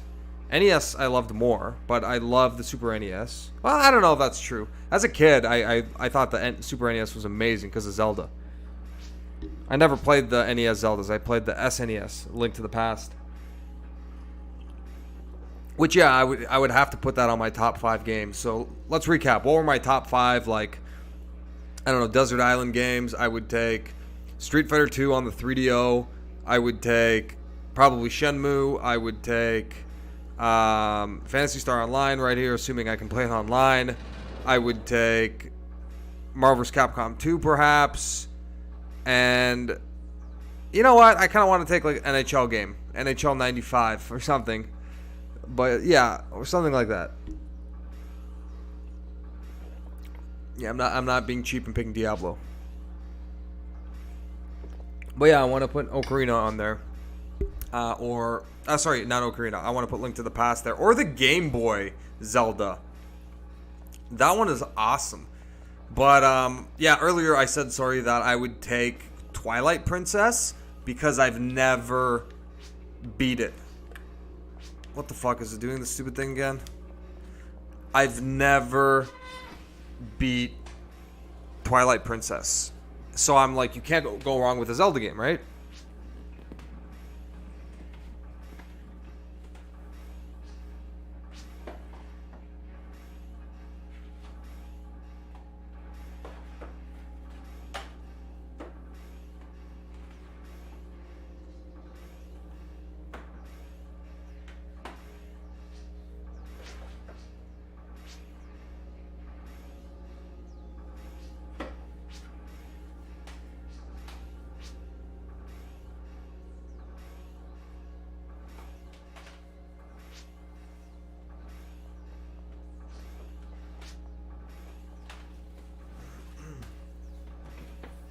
Alright, I picked up some more like games for show and tell. How's that?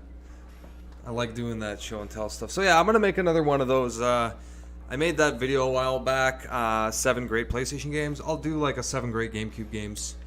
I feel like I got all... Oh shit, are the batteries effed up again? Or are they just like falling out?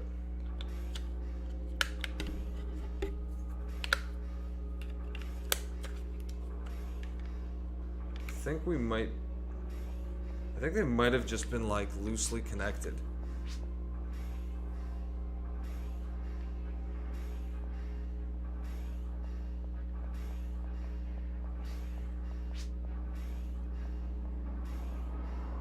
Illbleed, yeah, you keep talking about it. Yeah, I wouldn't mind checking that out. I actually might not even need to burn one. I might own it.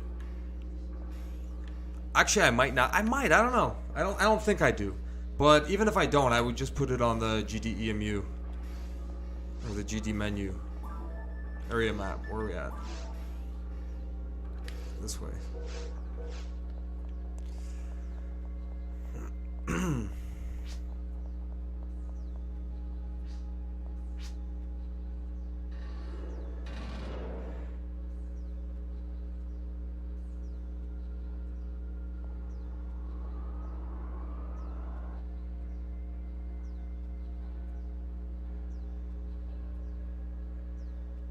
Interesting. That's cool, man. Hey, you said I can get on both servers. How do I do that? You said there's storage on the memory card for 2 different servers? So if I want to play on Silverant and Schthack, how do I do that? You can tell me here or in the Discord if you like. And yeah, again, I was saying earlier, the Discord is nice because if there's ever, like, you know, some shit goes down and a way for me to connect with like what I'm playing and what's going on with Phantasy Star, that would be a good place. And I've enjoyed, yeah, it's like not a lot of members, so that's cool. What the fuck is happening here?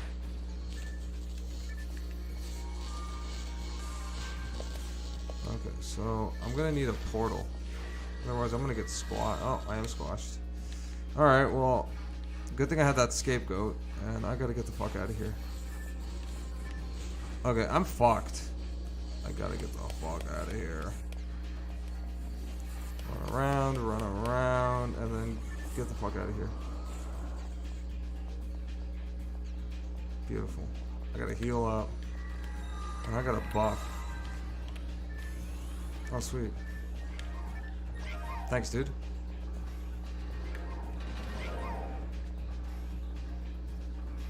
Oh, okay, cool, man. Yeah. That was cool of you. Thanks, dude. We can do that one time. And then maybe remind me again how to fucking do this thing, the pal swap thing. It's such a weird, specific thing you gotta do. It's not even that I want to change it. I guess I'm just curious if I... But whatever, it's not important right now. I have the ones I need, and I can at least switch between 3 and nothing.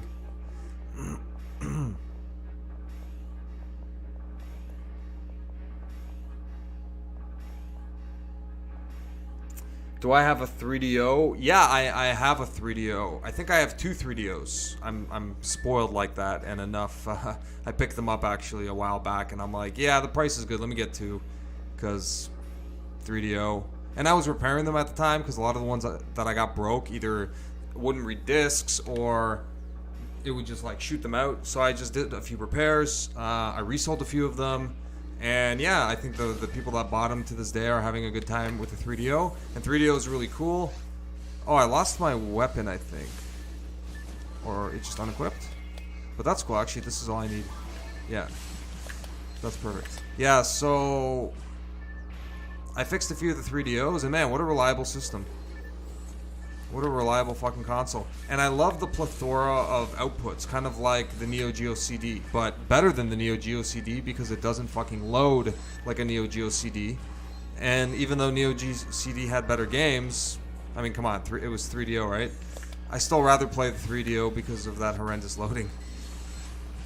And yeah, the outputs on it, you get composite, you get S-video, and you get RGB all out the back. Sorry, not RGB, but the former 2. which is good enough. On the Neo Geo CD, you get RGB as well, which is bonus. 3 outputs, you can literally like hook all 3 of them up at the same time if you want. Yeah.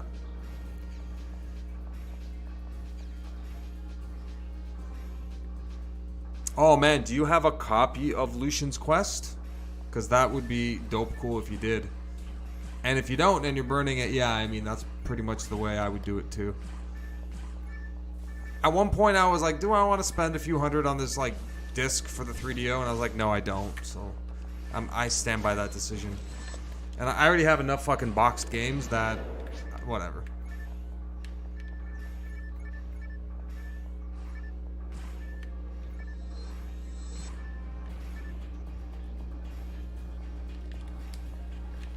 Yeah, this thing's being funny again. Yeah, I like the 3DO Street Fighter game and like Samurai Showdown and a few others actually. Fucking love it. So I can also stream. Actually, I can do that really fucking easy. I can do that. And maybe I will soon. I can do that really easy. I can stream my 3DO with the RetroTink. I bought one of their products. Yeah, so like I don't make any of these upscale devices. I'm like a customer in that sense. I gotta buy what's out there, see what works, and then mod consoles for RGB, like the N64, to get them to work. And all these things seem to work fine. And I got that RetroTink, the S-Video one, whatever. I forgot what it's called. The 2X or something. And I like that, and I got it specifically so I could play my 3DO through HDMI and have it look decent. So yeah, really enjoyed it. And actually, if you look to some of my old videos on this channel, I uploaded like a series of a lot of 3DO games. So those are legit games that I owned. And I decided to just upload footage as I played the games. And like the idea was like, I'm just gonna keep playing these, but quickly, I realized like it's hard to be good at a game for like a video for 30 minutes or an hour or whatever and be good and like have people watch it as like, a playthrough. And I'm not like a pro streamer or anything, so that didn't work out very well. But yeah, that's when I had the 3DO hooked up through the RetroTink. The S-Video thing or whatever.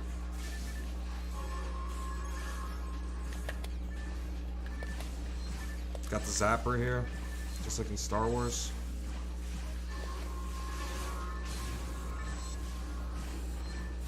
On CDR, yeah. Yeah, Lucian's Quest I think is a Saturn game that was only released in the Japanese Saturn. Or maybe it got ported to the Saturn. I don't remember which console was out first, but it definitely was an English exclusive on the 3DO. Definitely not worth the price of admission. Like, what was that game called? Star Commander or Wing Commander? Star Control. But to be honest, I really like Starblade, even though it's fucking pales in comparison to the port. There's no music or whatever. I still like Starblade on the 3DO. That was like one of my favorite on-rail shooters. I liked it because they were big about those games at the time. And not that the games are all great. They weren't. Most of them sucked. So I like it when they did it like well enough. Like Star Wars Arcade wasn't great, but I really like Starblade. So one of the things I want to do on the Dream or the Raspberry Pi I have 3 SD cards. I have a Linux OS. I have the Dream Pi, and with a third SD card, I want to put a MAME emulator. So if I can do that, I want to put some of like my favorite games. And it looks like I'm gonna disconnect right now, so everyone's like frozen again. So anyways, we're gonna wait for that to happen. Road Rash on the 3DO is dope. Yeah, man. So I think you'd probably get like copyright on the music of those games, which sucks. So like it would be hard to stream, because they would just copyright you. But, whatever. In terms of the game itself, yeah, man.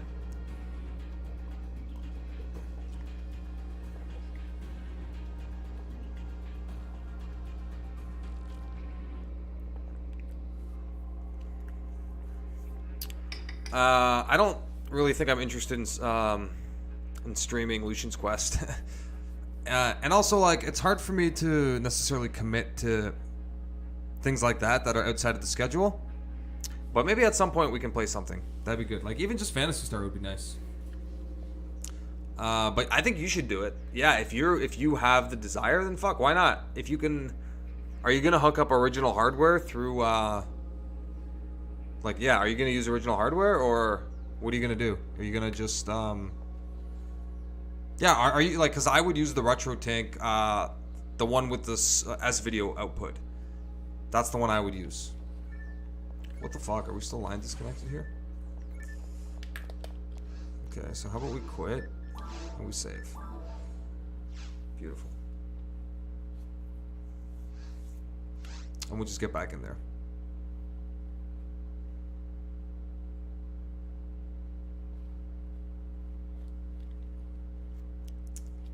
Yeah, and the MAME thing, like, I've always wanted a good MAME emulator, but I never wanted to, like, build, like, a big PC dedicated to it, or, like, go crazy with a heavy cabinet. And I didn't want to run it on my PC because I knew I wouldn't play it, and trust me, it's impossible for me to play emulators on my PC now. When I was a kid and emulators were new and I could play Pokemon for free, that's when I fucking played it on my PC. Like, I played the tar out of Pokemon. Like, when emulators first fucking came out, and I was like one of the only kids with an iMac, like the blue ones, and I was like surprised even as a kid. I'm like, oh shit, I can get emulators on a Mac? Hell yeah. So I can't do it now, but I think I can do it if I just build a dedicated machine for it. And the Raspberry Pi, sorry, not the Dream Pi, the Raspberry Pi is like the perfect thing to do that. Just straight up MAME games. Straight up MAME. Okay, online.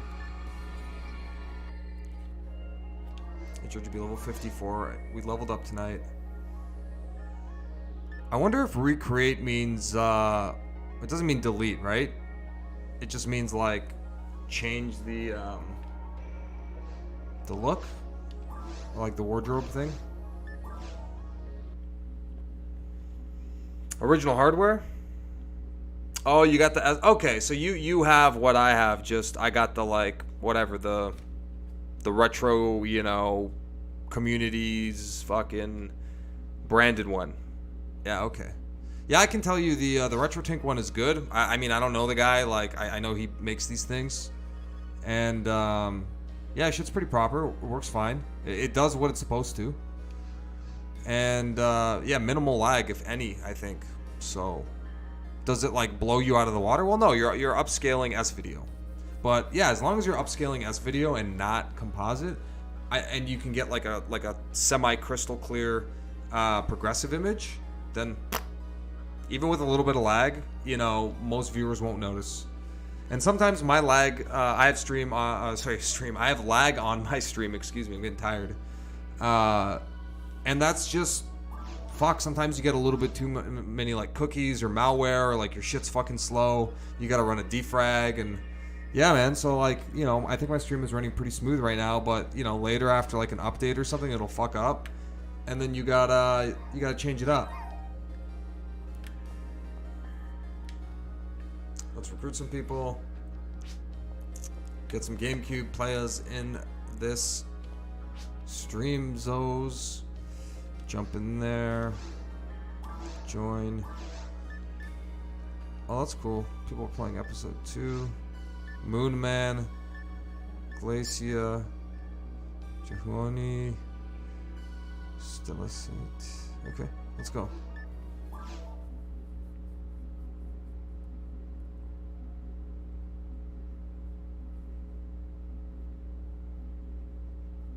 Sweet.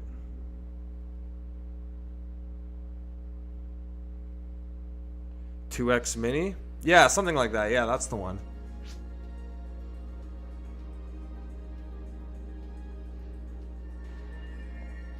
Yeah, so like, alright, so here's what it is, right? So the AV to HDMI Mini and those adapters, if you're paying, like, let's say between $15 and $30 for it, you're gonna get $15 to $30 performance. And if you just want the image to look better, you'll achieve that. Once you get up to whatever this guy's selling, his RetroTink products, his stuff costs more expensive, you know, probably around like the $100 mark or slightly less or slightly more. I don't remember. But, you know, there's more engineering in it. And with that, you get like more stable image, maybe compatibility, not so much that, but less lag. So you got to weigh out the options. And at the time, I was like, yeah, I just want to get the best out of the 3DO, so I got it. I think results will vary, and I wouldn't go upgrading, especially on one item, just to do one system. I would rather spend the money on something like an OSSC, which is why I got one a long time ago, because I can hook up multiple systems to it. And that was the selling point. But then after I had that, I was like, okay, well, I'm not RGB modding my 3DO, so what's the best out there? And yeah, I just went and like spent the money on, you know, the best S video converter that I can get on the market. And that guy makes a niche product, and that's pretty cool. So for nerds like me, and maybe you, sometimes you're like, damn, actually it's way better. So again, results will vary, but I've had both experiences, and I would say more or less it's worth it as long as you use it. You know, like I got the Acura box for the Dreamcast, and I kind of wish I didn't. And it's not because it's a bad product. It's a great product. I love it. It's amazing. All those things. But I already have the VGA box, and after using everything, I realized I really like the VGA signal on the Dreamcast. Straight raw dog signal. I love it. It's good. And then I got myself a SCART cable with 15 and 31 kilohertz switch. So basically 240 and 480p. Great. And I have two Dreamcasts running through the OSSC simultaneously through those connections, so I don't have to fuck around. So the Acura just sort of became obsolete. But if you're looking to stream it easy or play it on your modern TV, I've used that box, and I would recommend it a lot. And probably more so than the products coming... Well, the products coming out of the RetroTink are a little bit different. This one is Dreamcast specific. And that's really cool. And I like supporting people that do Dreamcast things in Dreamcast places. Let's drink some tea.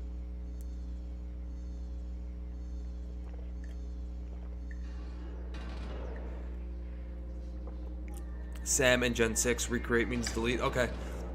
So how do I get the costume change? Like, you know how in Dreamcast you pay like, what, 10,000 Meseta or something, and you can do the wardrobe? I'm not saying I want to change my character's wardrobe, but I'm thinking like maybe she wants a change.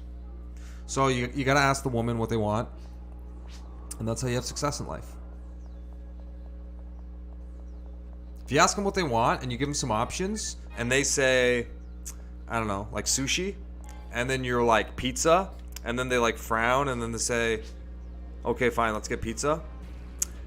Never get the pizza. All right, it's very simple female advice, and things will be okay. So those types of things you got to know, and the internet is your friend. And yeah, man, so that's fucking important stuff. So always get the sushi. How do I have my GameCube hooked up? I have it hooked up. Okay, so this isn't for everybody. So Pluto HDMI board, hard soldered into the console, direct HDMI output. That's it. HDMI output goes right into the capture card. It's the easiest hookup I have of all my systems, the GameCube.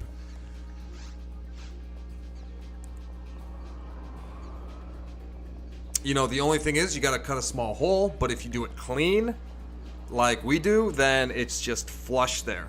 And it looks nice and looks OEM almost. And, I mean, you can file it as perfect as you want, but just a small little hole there. And, yeah, man, I mean, I have no problem with that. Like, you have to install these boards somehow.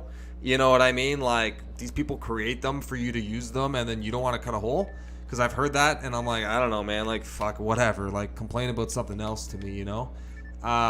the signal is great, and I think it's similar to some of the dongles they use, but some of the dongles I heard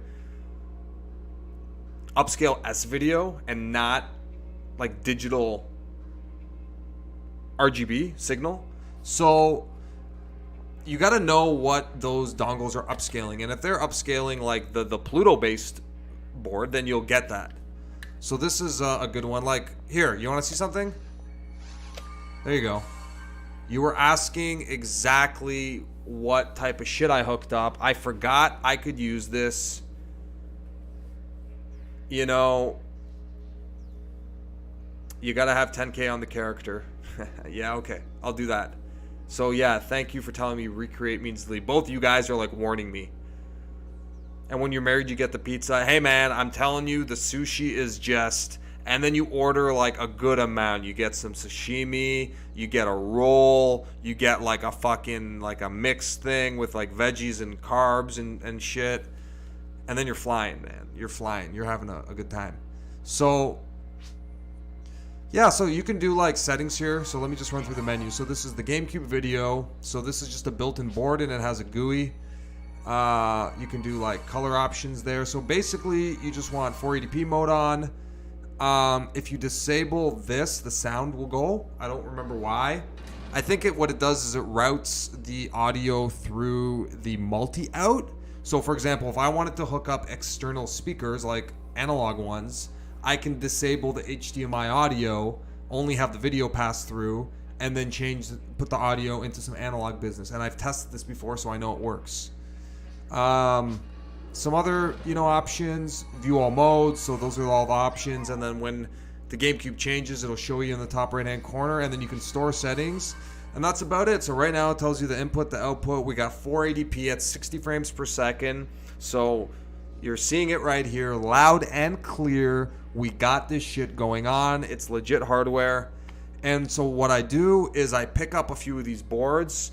We get our hands on some used consoles. We refurb them, we modify them, and then pump a few of those out. It's just a little small thing, not too many. I put them up mostly on eBay, but not so much about that. I'm just saying I have a few of these boards, and I go through like, a few cycles of them.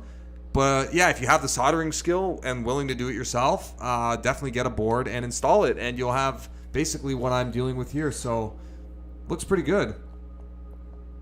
And the fact that it's out there is nice.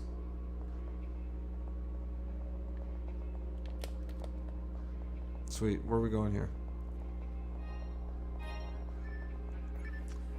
And then I got some GameCube games I'm going to go through here. So I actually had this console modded, and like I just hung on to the system, and I got the Game Boy player and everything, so I can legit stream Game Boy Advance games, which is awesome. Because I got like Castlevania, I got the Zelda, like there's some proper fucking games, So, yeah, I had this set up through HDMI, and I'm like, let me stream it, And then finally I got to streaming it, and it was boom. So here are some games. So, Zelda Wind Waker, one of the first games I played for the GameCube. I think I played Tales of Symphonia, might have been the first game. Super Mario Sunshine, and then this guy right here. So Wind Waker. I saw it, I thought the graphics were cool, but I kind of, like many gamers at the time, wanted like Link as an adult, so maybe we kind of dismissed it. But it is a great game. I just can't say I beat it. So when I do maybe get around to playing and beating it, I'll be happy about that. So boom. Then, this is the one I was talking about. We got the Twilight Princess. And I picked this game up a long time ago. Never played it, never beat it. Don't know much about it. Sorry, I wasn't talking to the mic. Never played it, never beat it. But so I would probably pick this as my Zelda game, because I figured, okay, it's on the GameCube. If I had to play any Zelda game, as a top 5 forever, it wouldn't be the end of the world, because I can just fucking keep playing this every few years. So that would be my pick, just because I want to play it. And I'm willing to take a chance like that. Otherwise, you can cheat, and you can pick, like, the Zelda collection. So those are all 3 of the GameCube releases. And this one has Majora's Mask. It has Ocarina, and it has the first 2 Zeldas. So, yeah, those are the original 3. And I'll get to the last 2 I have here.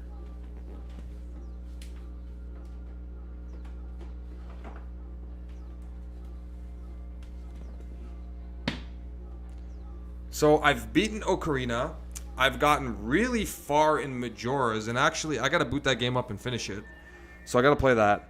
Now, one of my favorite games ever on the Game Boy, original Game Boy, black and white, was Harvest Moon.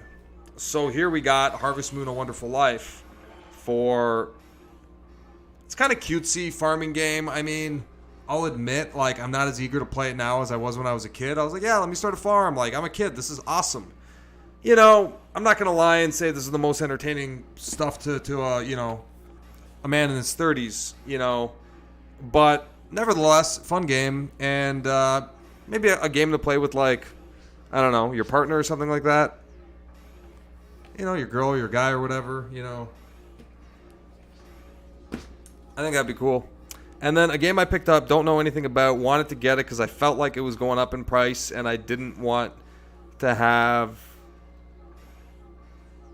I was going to say FOMO, but whatever. iNinja. I don't want this to become like the Brave Sensor Musashi of the GameCube games and then just be like, oh, damn, why is this so expensive? Because I would like to play Brave Fencer now and I don't have a copy, so I'd have to digitally download it or whatever. So those are the games. What games? Just some GameCube games. You know, so there we go. If anyone has anything to say about that, drop that comment.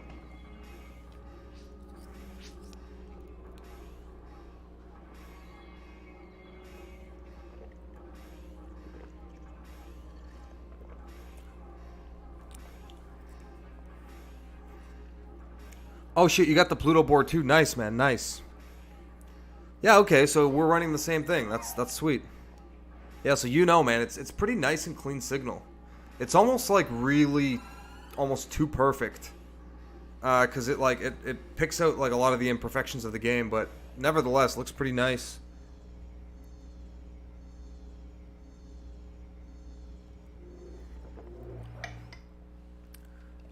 All right, the Retro Tank gives you HDMI, so you're trying to feed it HDMI so it can do its business and then get you it.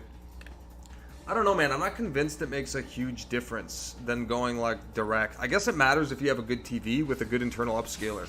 If you do, like I've hooked up my OSSC to a TV, and I've hooked up like, let's say, PlayStation 2 direct with component cables, and I can tell you that maybe it's because the TV didn't pick up all the upscaling. Like I couldn't like do a 3x or a 4x for some reason.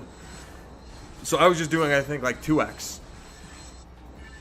And the component direct to the TV looked the same, identical, or in some cases better. But definitely not worse. So I think it really matters on your TV. Maybe my TV was upscaling it well, or I don't know.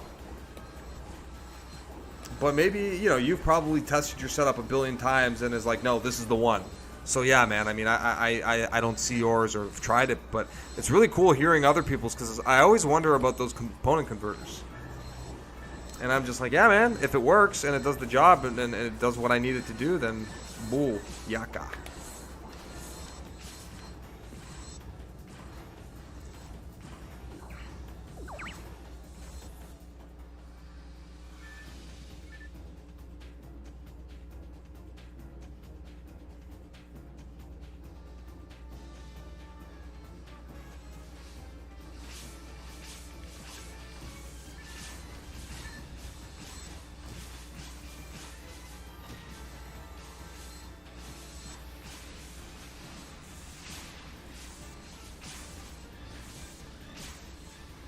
Damn, whenever I post Dreamcast stuff on my Instagram, it gets a lot of love.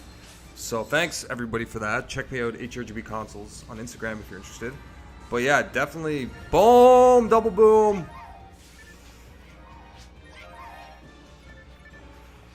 But yeah, I posted the Dream Pie pic, and yeah, people were liking the pie. And I still haven't even shown people the pie with the light on. Like, it's off right now, but yeah, so like, not so much about the, like, how I got the Raspberry Pi and all that working, but just the Pi itself. I like that I can get on Quake and just see an active server list. So I was always saying, like, I want to play Quake Online. And though I can do it with the BBA with, I don't know, I would say relative ease, it's a little bit more cleaner with the Dream Pi because you get to see the lobby as if you were seeing it when it was around. So that's really cool. It always kind of bugged me out that I couldn't see the lobby with the BBA. I would have to, you have to manually input the IP and it'll work just fine. But when you log on and you don't see something, it's kind of a barrier to entry to a lot of people. They're like, oh, what? I don't see anything. It doesn't work. Shut it off. Or, yeah, like, you know, obviously it's not as convenient. Yeah.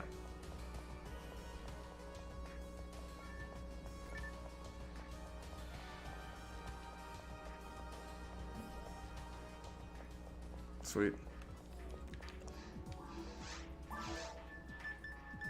Oh, nice. We got some spells. I think we needed these. I think we did. So let's feed the mag. Some good old-fashioned food here. So let's get the mag something nice. Cool, man. 2 hours of PSO. I think I got another, let's say another hour in me. Yeah, I don't think I'm going to go for like a too long. But yeah, maybe another hour we can play. Why not? I'm still into the zone here. I'm enjoying feeding the mag, giving the mag items, magging up, down, all around.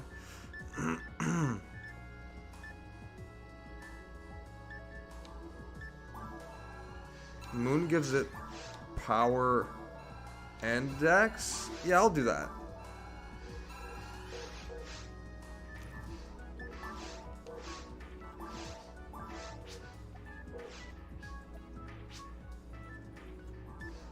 Yeah, man. Genesis, good to play with you again, and thanks for joining the stream again. Adios. Thanks for playing, dude. Have a good night. Bye-bye, dude. General Shield. Oh, shit, okay. Slowly recovers TP. Oh, that's pretty fucking good. But I also like this one. Boost defense by 31. Because you got that metal body. So we gotta sell that General Shield.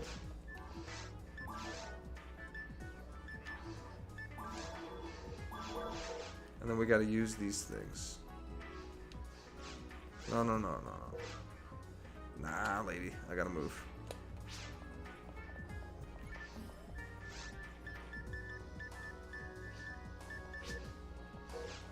You guys want to wait for one more?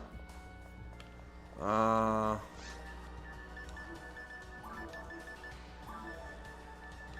I think someone might join the game.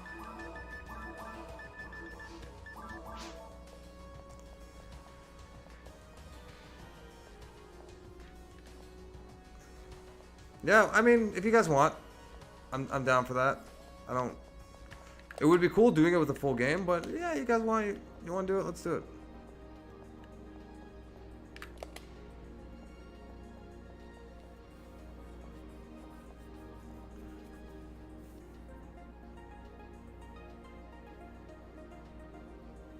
Oh, sweet. So, Jason, you're the person to ask then. In your opinion, is the upgrade to the Tink 5X from the OSSC a worthwhile jump?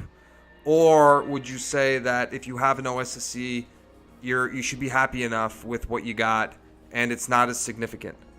Because I'm under the belief that at least for my setup, is the case. And the real reason I say that is because it has a VGA input, and listen, I don't have to. I could use RGB, sure.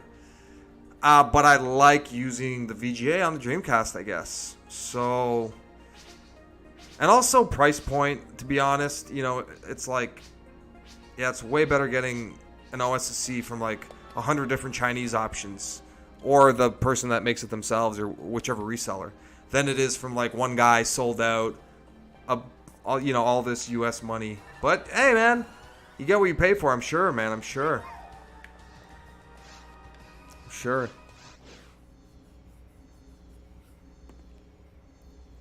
Yeah, Alien Front Online seems like a cool game. I think I own the game.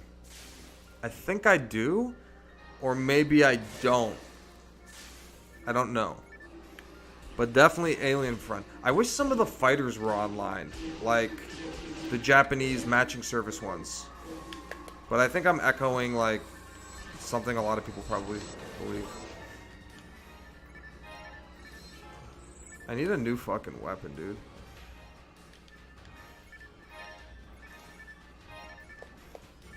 But yeah, I definitely got some PSO in me. Oh, smack your bitch up.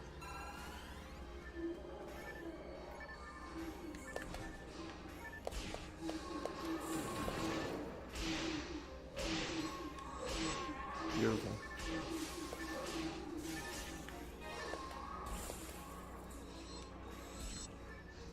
Beautiful. Yeah, leveling pretty well here. And maybe I'll take the beam.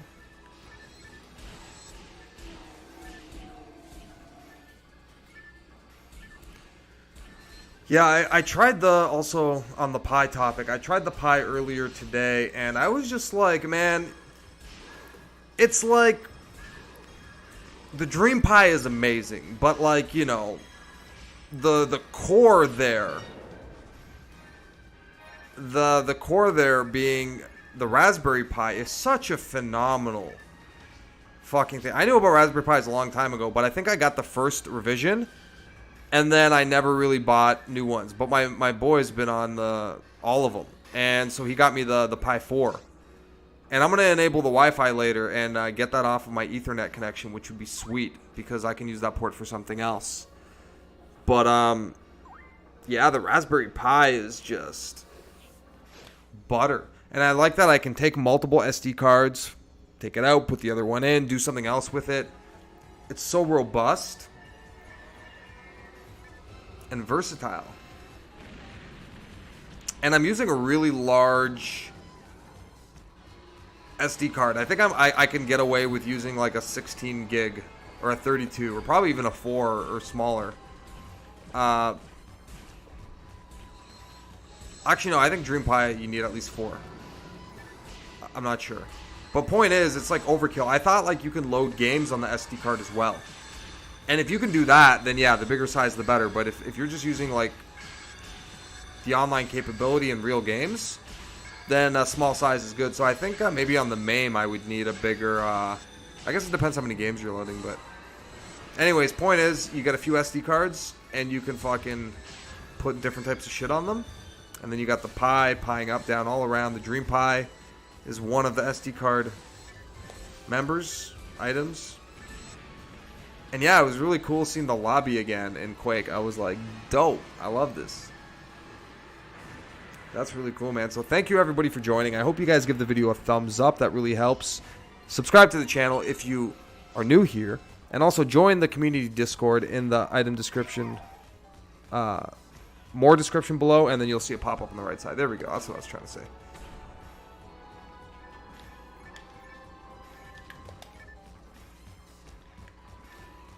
Sweet.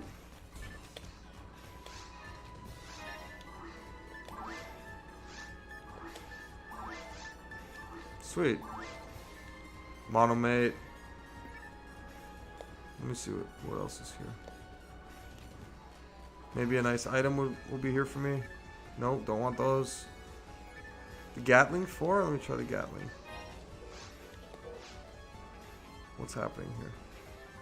The railgun, the railgun.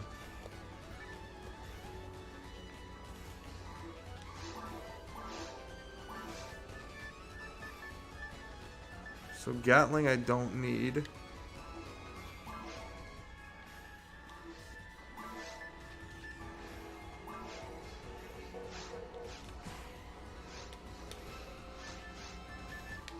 Yeah, back to this one.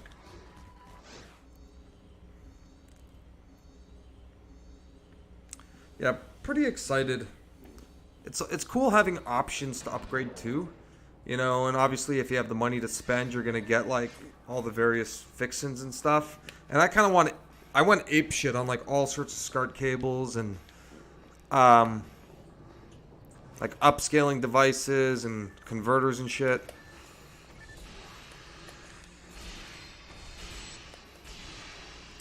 Yeah, I'm just a fan of all the stuff they use and make, and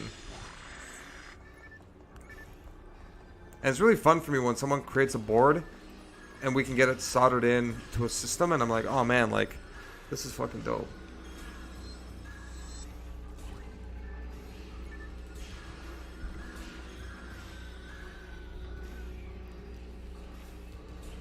OSC, yeah, so you get pretty complex with that stuff. Like, I would say I'm a novice at using my OSSC. Like, I explored a little bit about that, but yeah, I noticed that my TV wasn't good with a lot of the options.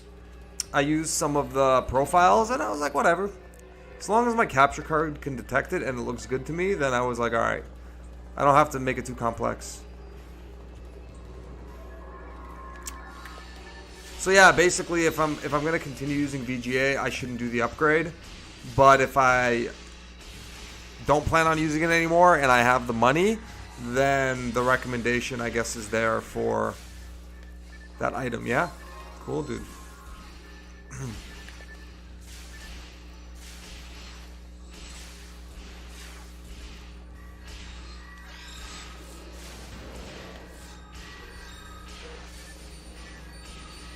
Oh, thank you, dude.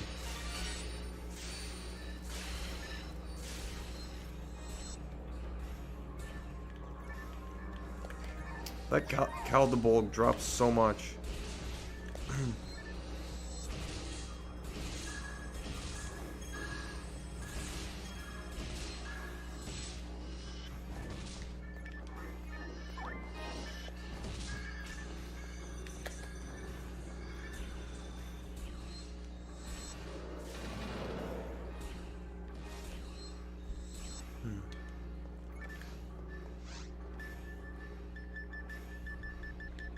Oh, okay, I didn't pick it up. Someone else did. That's okay.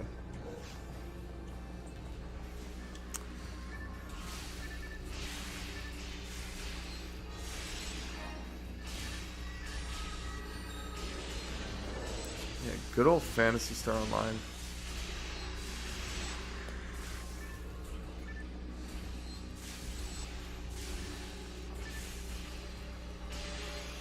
Oh, sweet, the buff. I really like this spread.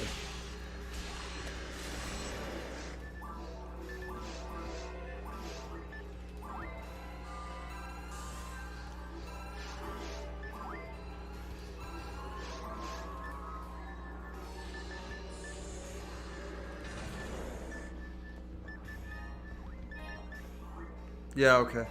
Oh, it really does decrease. Alright.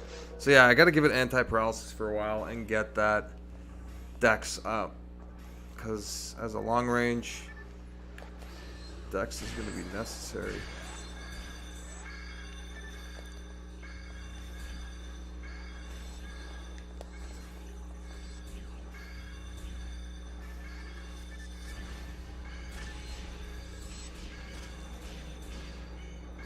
Saturday, 11:40. What is up, everybody? We're blasting through here.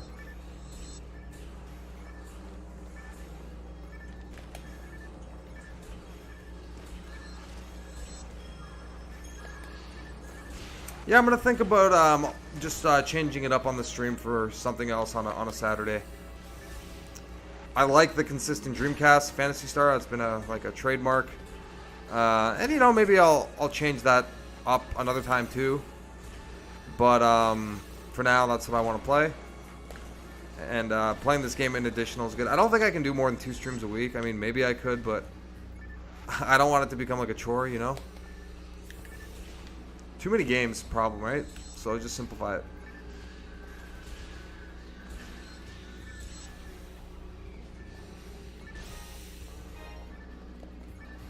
I sort of like impulsively playing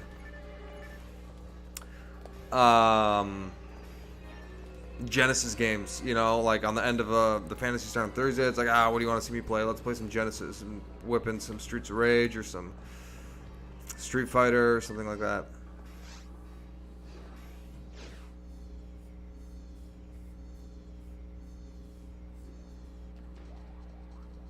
Yeah, very, very cool.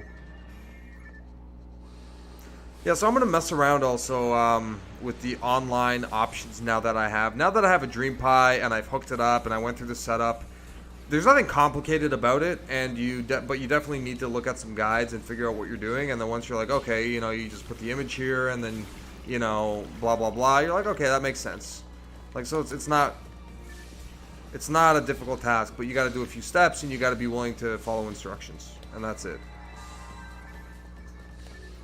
And then once you have it all set up, you're like, okay, well, what can I play? And I quickly look through my games, and I'm like, what games I have? So I think what helps is if you go to the Dreamcast online website and you look at the games and you just like, you know, Control F, like find, find and then type in multiplayer, because some games they say they're online, but they're only like leaderboards and like downloadable content, which is fine. That's cool and all, but I want to play with other people. So yeah, the games that are like multiplayer, that's different than like being online. Like Sonic Adventure is online technically, but what is it, DLC and leaderboards? That's really cool, but you know, I want to play multiplayer games.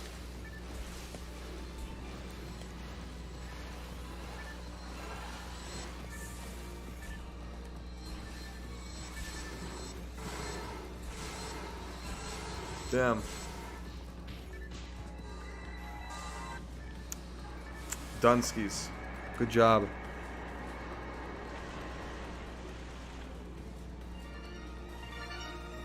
Sweet, level up. Let me get that. Mahu, sweet. I got a weapon. Boom. Yeah, I didn't pick up anything all night, so let me check out what this is all about.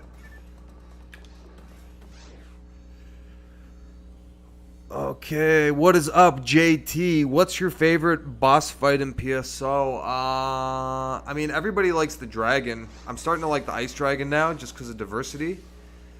I actually really like that worm right there. That stage, yeah, because like it goes smooth. It's a cool level. It reminds me of like Turtles in Time for some reason, just going through the sewer. Or like any Ninja Turtle game, I guess. Ninja Turtles arcade game, man. Like, yeah, man. So yeah, I'm excited again with the options that I'm going to be having. So sorry, I'm skipping sentences. The options I'm going to be having with the Dreamcast online games. Now, I run my GDEMU on this system right here. Oh shit. This guy got ad slot. I don't know what the fuck that means. Yeah, so I had the GDEMU console with my console that has the BBA on it. On my second Dreamcast, literally I'm going old school and just running the GD-ROM. So I get to use all my physical games. So I was looking through my physical games. Yeah, man. I can do all those physical games and play them online. So I was looking through my physical games and I was like trying to see, you know, what I can play. And I think the only two online games I found like on my shelves, I know I have more games. Were, what did I find? Ooga Booga, which I hear you can play online multiplayer, so that's interesting. Quake 3. I have a mint copy of Quake 3 because I bought one a few years ago brand new and opened it myself. And since then, like, I barely played it. And what was the last one? Oh, and online Tetris. But I tried to get online Tetris, but I had to fucking make a password, and it wasn't accepting any of my damn passwords, so maybe I gotta hook up a keyboard and see what the hell's up there. Sweet.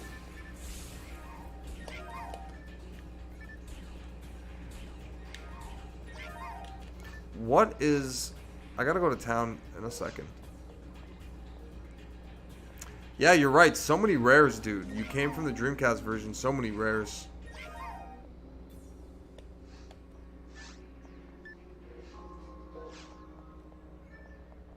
Still really have a soft spot for the Dreamcast version. Like, this game doesn't make me not want to play the Dreamcast version. Not the slightest. Like, oh shit, what the fuck?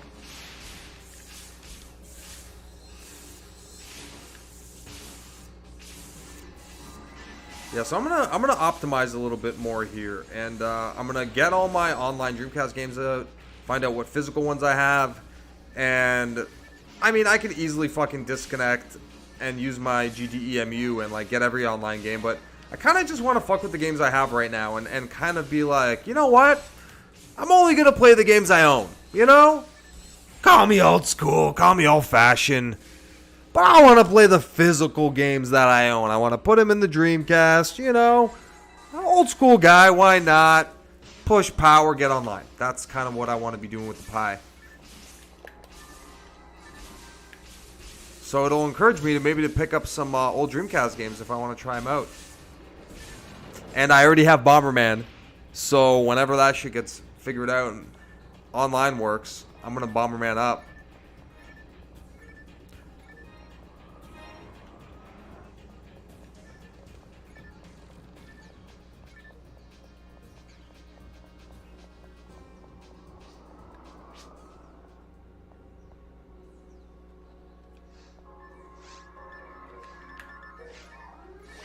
Yeah, that's pretty much a good explanation of it.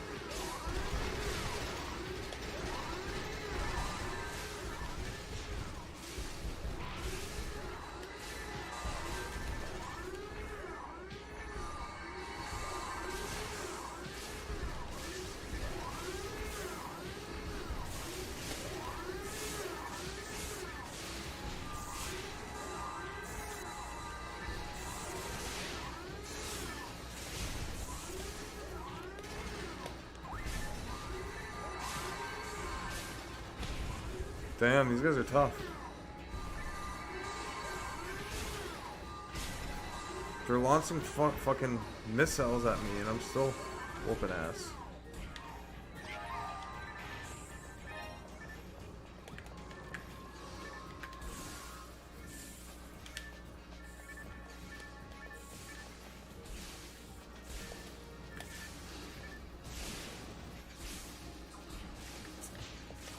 Yeah, exactly. So that GD-ROM grinding is so funny. Like when I plugged it in, and I've heard quiet ones too, right? I mean, sometimes when I pull them out, some of them are really good, and some of them are grindy as fuck, but they got that classic grindy sound. And I played it, and I was like, oh shit, like it's really thinking. And I think that's what the Dreamcast meant about its thinking. They said it was like the AI adapts to your playstyle. No. I literally think they meant the laser is trying to read your game. So let's say it's thinking. Brilliant advertising. Brilliant. It's almost like how the fuck did they not succeed is like... Anyways, I don't want to get into a big rabbit hole of that kind of stuff because that's a conversation we've all beat over the head. Just happy that we have the Dreamcast in some capacity. Because I'm not even going to get through my life without playing all those games. So yeah, I put it in today, and it was like, I was like, what the fuck is going on in my Dreamcast? That's the sound of all sounds. It's fucking crinkling and crackling. Fucking hilarious.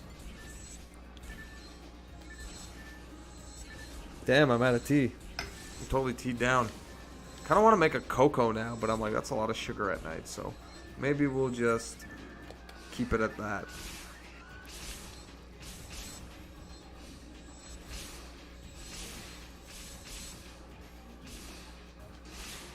Yeah, the PSP does sound like it's ready to explode, but that's kind of what makes them awesome. When you make mechanical gears like that and mechanized parts, it's not usually, you know, when you got bands and things like that and rubbers, it's not usually conducive to like long lasting. and they start to break down. That's why cartridges, right, are so good, because they'll work. Yeah, man. So yeah, no, I don't mind having it. Like, I want to be able to have at least one Dreamcast that plays my original games. Otherwise, if I don't, then what's the point of having the original games? Like, if you have Dreamcast games, it doesn't matter really what games. Let's just say you got, like, I don't know, 50 to 100 games. That's a big collection, right? Let's say you have those and you decide to sell them. Yeah, you're going to get a few $1,000. Easy. You know? So sometimes I'm like, if I'm not playing it, I'll get rid of it. But I will say, though, I haven't been selling at all any of my Dreamcast or GameCube stuff. Typically, it's like stuff like, for sure, I'm never going to think about streaming or playing. Self is the first question. Like, oh shit, this is a game I want to sit in the couch and play. That's the first question. Second question is, would I play it on the stream? And if there's a yes to any of those, I hang on to it. If it's a no, then it's like, well, is it a multiplayer game? Okay, well, I'll keep it. You know, friends come over or something.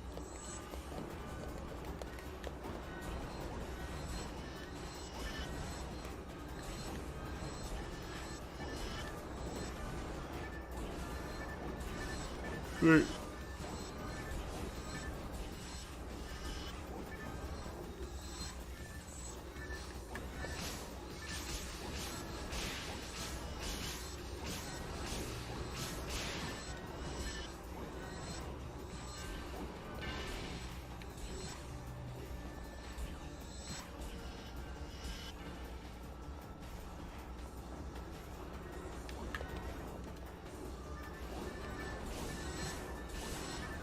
Yeah, this isn't really a great stage. Kind of sucks.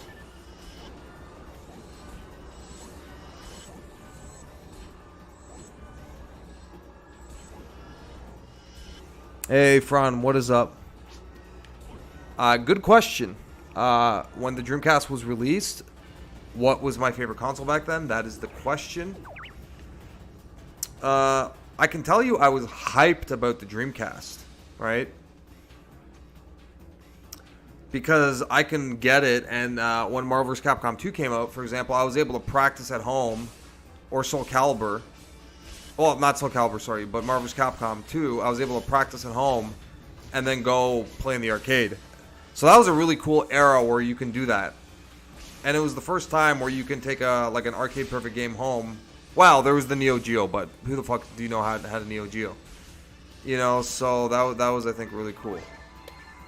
And what was my favorite console? Well, the answer, I mean, is, I guess, the obvious one that I would say, because, like, nothing comes to mind. So I guess it's, like, whatever console was out at the time. And I think at the time, what did I have? Oh, okay, so it was a PS1 for sure. So PS1 was definitely my favorite console at the time. I mean, it was the console that introduced me to Japanese RPGs, which basically, like, along with Diablo, like, those are the games that got me into role-playing games. Final Fantasy VII and Diablo, and I don't remember which game I played first. Those are the games that got me into RPGs, hands fucking down. And before that, I don't even know. Like, I played Super Mario RPG, but even though it came out before these games, or sorry, yeah, before, I still played it, not before Diablo, but before FF7. Yeah, because it was on Super. I played that game after, like, years later. So, yeah, man. PS1, dude. I was like a Wild Arms, Breath of Fire 3, Final Fantasy 7 kind of guy.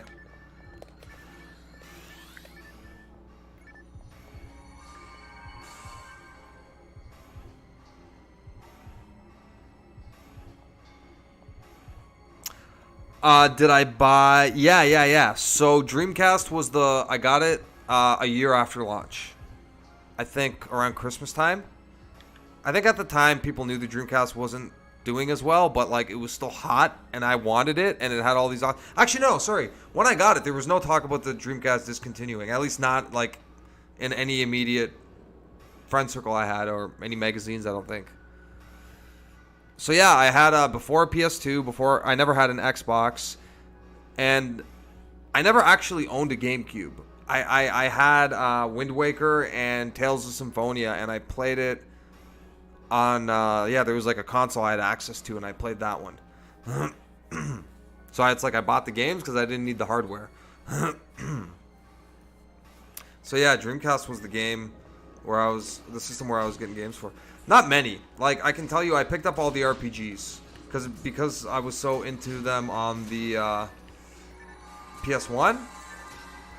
So basically, I got Shenmue because it was like the biggest fucking thing in existence, like the biggest game ever, the most news, the most expensive. Oh my god, I just got blasted. So I got Shenmue. I bought Grandia 2 when that came out, like almost immediately, I think. Oh no, I got it used. And then Skies of Arcadia, I went and I bought a used copy. And even at the time, you couldn't really get a copy of Skies of Arcadia. And then, yeah, hence the price, I guess, now. You couldn't really get it. It was like a low print game. So yeah, I bought all those, and then I was like, fuck, I'm happy. And then down the road, I got Elemental Gimmick Gear, which I haven't actually played, but it is an RPG. And one of the few RPGs on the Dreamcast. Yeah, Dreamcast kind of disappointing in the sense that it didn't have as many RPGs as it could have. But oh well.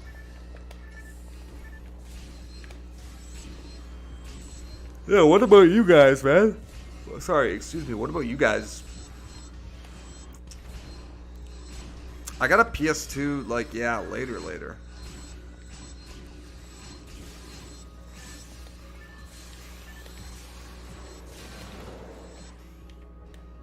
Oh, I can blast up. Alright, let me use that.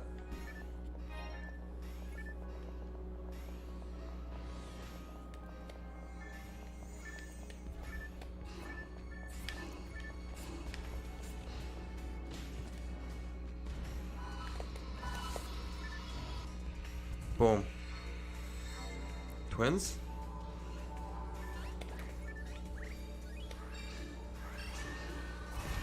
Oh, fuck. That did nothing. If anything, I just pissed them off. I'm gonna get the fuck out of the way.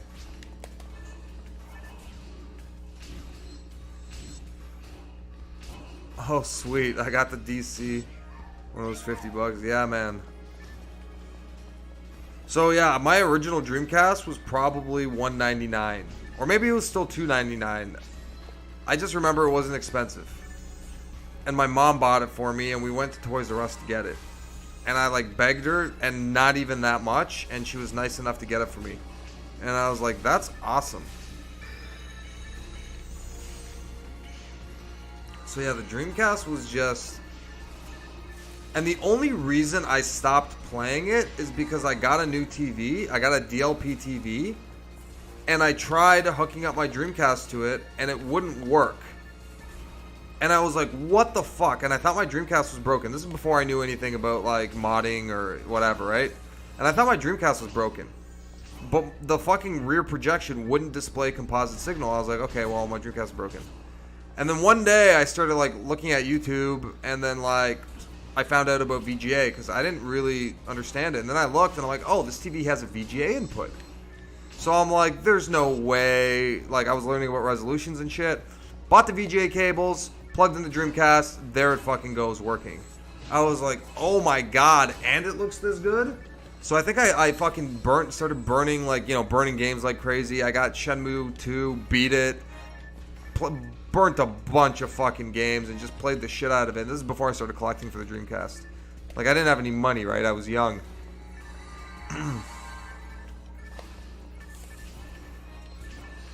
And yeah, like, the fact that Dreamcast is so 480p friendly, it really just looks good, like, today.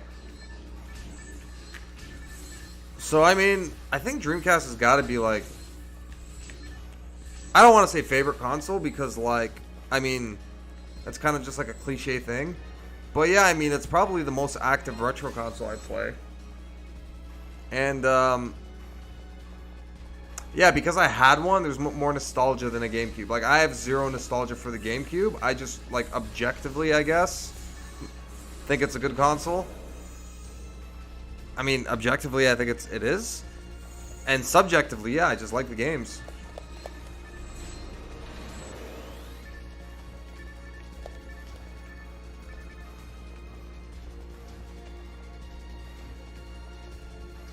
Man, after this quest, guys, I'm KOing because I'm gonna Kevin Owens after this, man, because I am getting tired.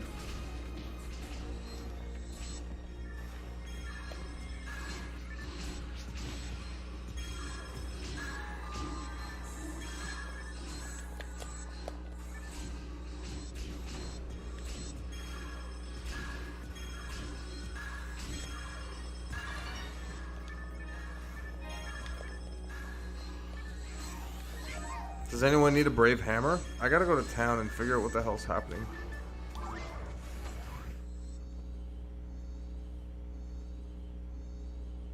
Record of Lotus War is another JT good RPG. Yeah, actually, dude, JT, I don't know if I've seen you here before. Consider subbing to the channel. Like the video if you can. And if you want to see some Record of Lotus War, I did like 8 videos of it, and I got pretty fucking far into the game. So I'm not convinced that I'm done doing that. Maybe I'll play like one by myself and then stream the next one just to kind of get back in the groove.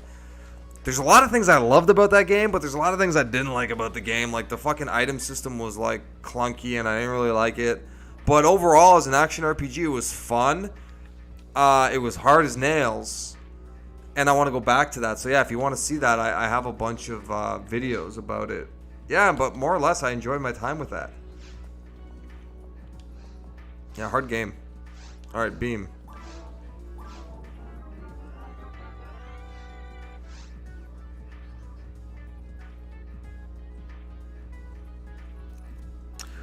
Yeah, Fran and guys, it would be cool to own a Dreamcast in like 99, 2000. Yeah, so what I'll say about that is it was a really weird thing because I remember when the Dreamcast came out and it was hype effing city, and when I saw games like Sega Bass Fishing with the fucking peripheral, you were like, oh my god, I've never seen a fucking fishing game like this. How do they even make fishing fun? Oh, I gotta give this to one of those people. Those mages. And when I saw Street Fighter Alpha 3 on launch, like Arcade Perfect, I was like, oh my god, or almost Arcade Perfect. And then just everything. Soul Calibur. Oh! So when it was released, I had a very good friend in middle school that owned a Dreamcast. So I got to play for the first year at his house. House of the Dead, Soul Calibur, Sonic Adventure, games like that. And then, yeah, later, a year later, I got it. But I can tell you, I went straight for the RPGs. I didn't have a lot of money. I was like, what am I going to play? First game I bought, Marvel's Capcom 2. Done. And then that kept me going to the arcade. And then I got the RPGs that I mentioned earlier. And that was pretty much it. I got every RPG, and I literally didn't buy a single other game.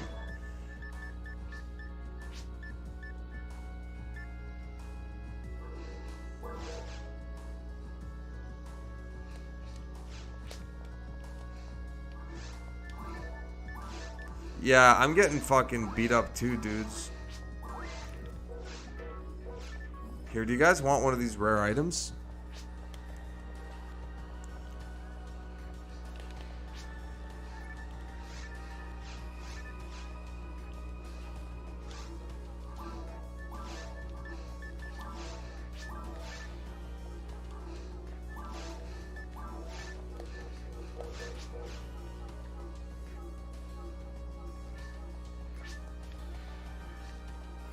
Yeah, guys, I left some items on the Mahou and the whatever. If you guys want that, you can grab that. And yeah, and actually Virtua Tennis played the shit out of that. And then Dead or Alive. Yeah, like the only problem with Dreamcast is it wasn't around for a long time. I got it a year later, and I wasn't exposed to that many games because of getting into it a year late. And then, yeah. And I wasn't going crazy at picking up clearance games because, yeah, I told you, I got that rear projection and I thought my Dreamcast was broken. So that was a whole bummer.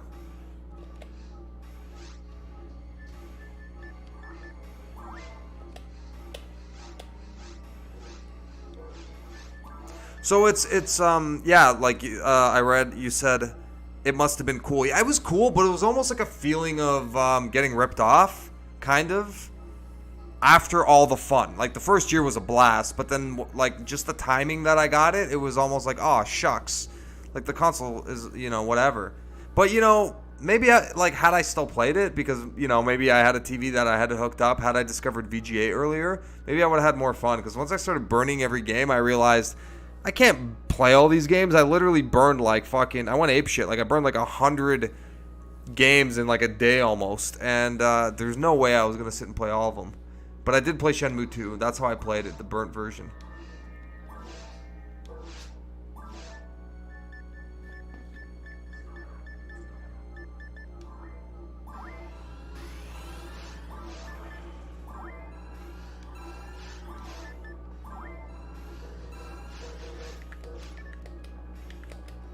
Yeah, we can try this. We gaming and we cubing, dude. That's exactly it, GG. Or DGL21. Didn't own a Saturn until about 4 years ago. Yeah, man. That's cool that you even have one. Like, they're hard to get in good condition. You got to replace the lasers on most of them now. Like, you got to get that part done.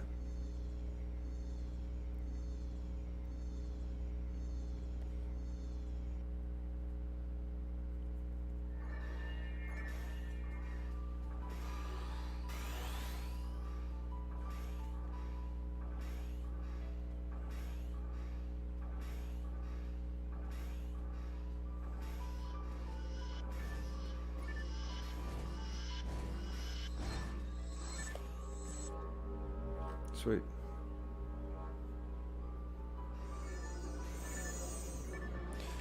Yeah, I think Virtua Tennis got a lot of people addicted. Especially because, like, you can keep, fuck, I don't even know the tennis terminology. I was, like, thinking birdie. When the game's even or whatever, you can, like, play the game forever in the arcade mode. Which is funny. But that's obviously not the competitive way of playing it. You gotta win the match. For me, it was Marvel vs. Capcom 1, 2, and Soul Calibur, and all those fighting games, and then the RPGs. Yeah, Virtua Tennis I played more in the arcade than I did in at home. Yeah, I mean, the Dreamcast had so many good games that had I had like 5-10 games when the Dreamcast was out, I would have loved it a lot more than I do now. Because really high ratio of good to bad games. Like one of the highest of any console. Like, you know, they're batting like 500. You know, point per game kind of console. Almost.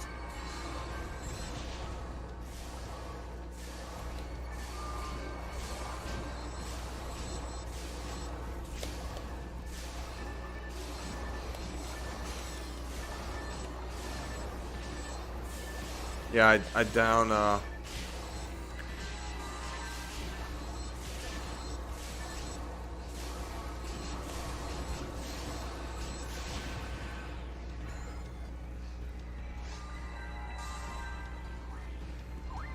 Damn, thank you.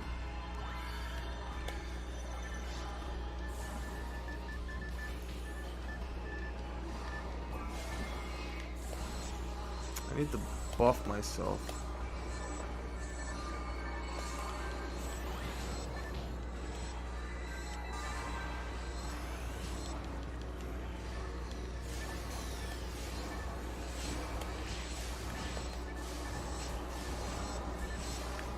Nice.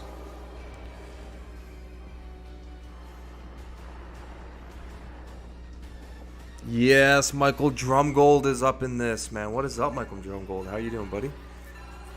Talking some Dreamcast while playing GameCube, man. We love the GameCube, but we're Dreamcast fans. And yeah, that's it, man. Like, I'm not, when I play the GameCube, I'm just loving the Sega games on it, but I mean, you guys seem to like hearing me say I'm a Dreamcast fan at heart, but yeah, I guess that's true.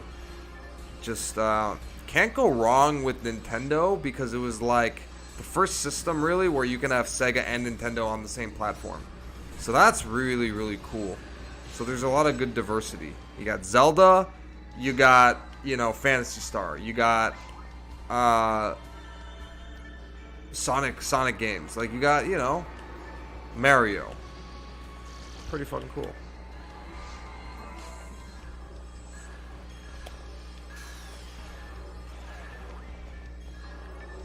Sweet.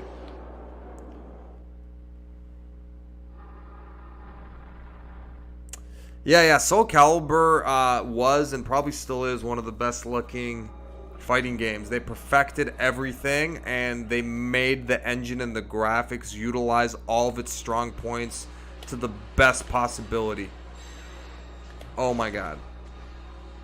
I got popped.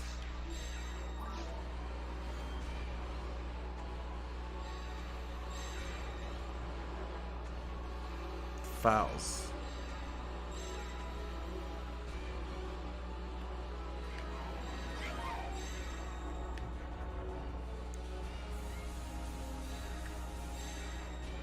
Thank you very much.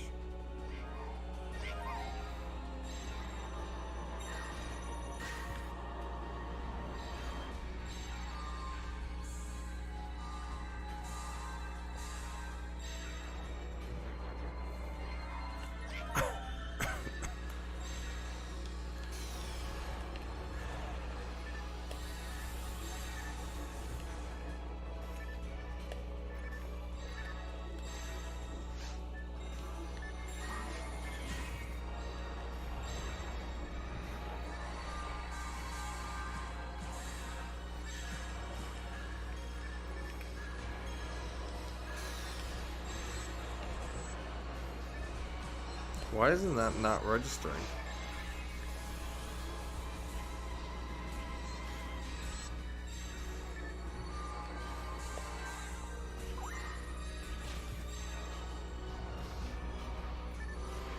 I remember also playing Crazy Taxi a lot in the arcade. Crazy Taxi was a crazy fun game.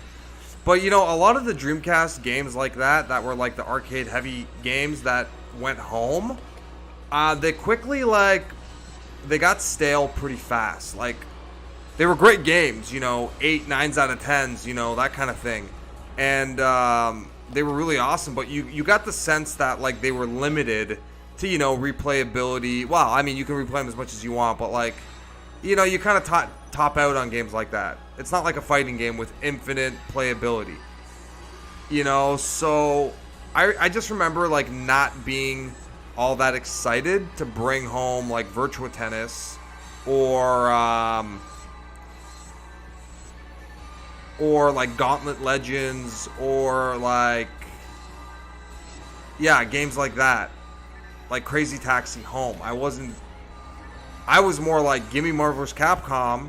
Oh shit, you know, give me Alpha 3, like games like I want to take those kind of games home. Dead or Alive, I would have been down. I remember buying Dead or Alive a few years ago at like a local, you know, like a buy-sell shop. And I think I literally paid $5 for it. It was in mint condition. Like, my copy of Dead or Alive is mint. I bought it locally for $5. And it's not even an expensive game by today's standards, but it was still cheap enough where I was like, yeah, I don't have this game, so I'm not going to pass up on the $5 special. So, abso-fucking-lutely, in memory of the fourth member of our group that left earlier, it was Bahamut, or Genesis, yeah. So, in their name, we did what we had to do here. HDrgb, this dude, that dude, me, him. There we go, Vermilion. We got Knights, Sam. We got everybody here. Boom. That's exactly what's up. It's Brandon. What's up, man? It's Brandon. I think I want to say welcome back. I think I recognize you. If you're new, please sub up. That would be very cool. So you can see me doing these live streams. Does character progression carry from Dreamcast to GameCube? Not that I know of. Not that I know of at all. That would be cool. If I'm wrong, somebody tell me, but I don't think so.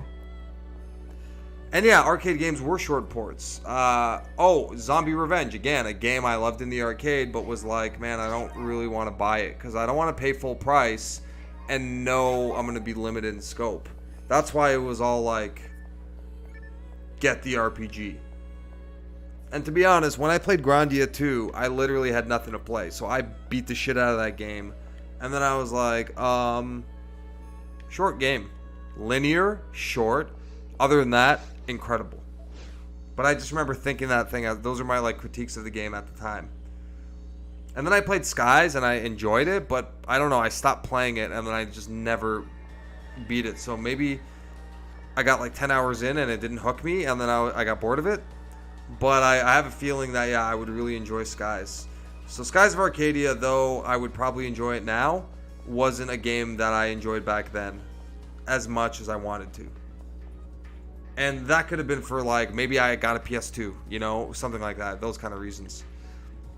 Because once PS2 came out, like, fucking, you got a PS2, you know?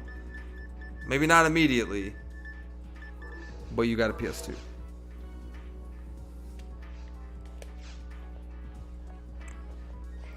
Sweet, let's lobster up. Let's get to the lobster. Yeah, so that was awesome, man. Like, running through all that stuff, that was fucking great stuff. So let's get up in the lobster.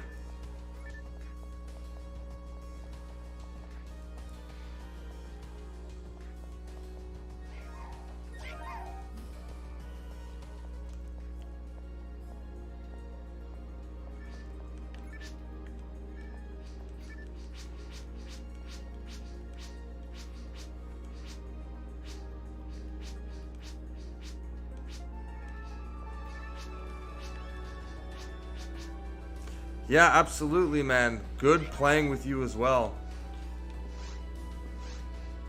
Cool, I've been awarded some cash, so... Yeah, so basically, thanks everyone who tuned in again for the stream. Thanks everyone who enjoyed an odd cup of tea with me this evening. Again, join the Discord in the link below, permalink. Join that, we can chat there, spread some news. I'm going to enjoy my time figuring out sort of what I want to play next, in addition to, you know, Thursday 9 p.m. we'll be back with Dreamcast, and I'm going to figure out what Dreampie games I want to test. I'll obviously test them out maybe before I stream them, and then add a little bit of diversity eventually. But so far so happy with how things are going. Thanks everybody who came to watch it. We'll be back soon. All right, man, I'll catch you.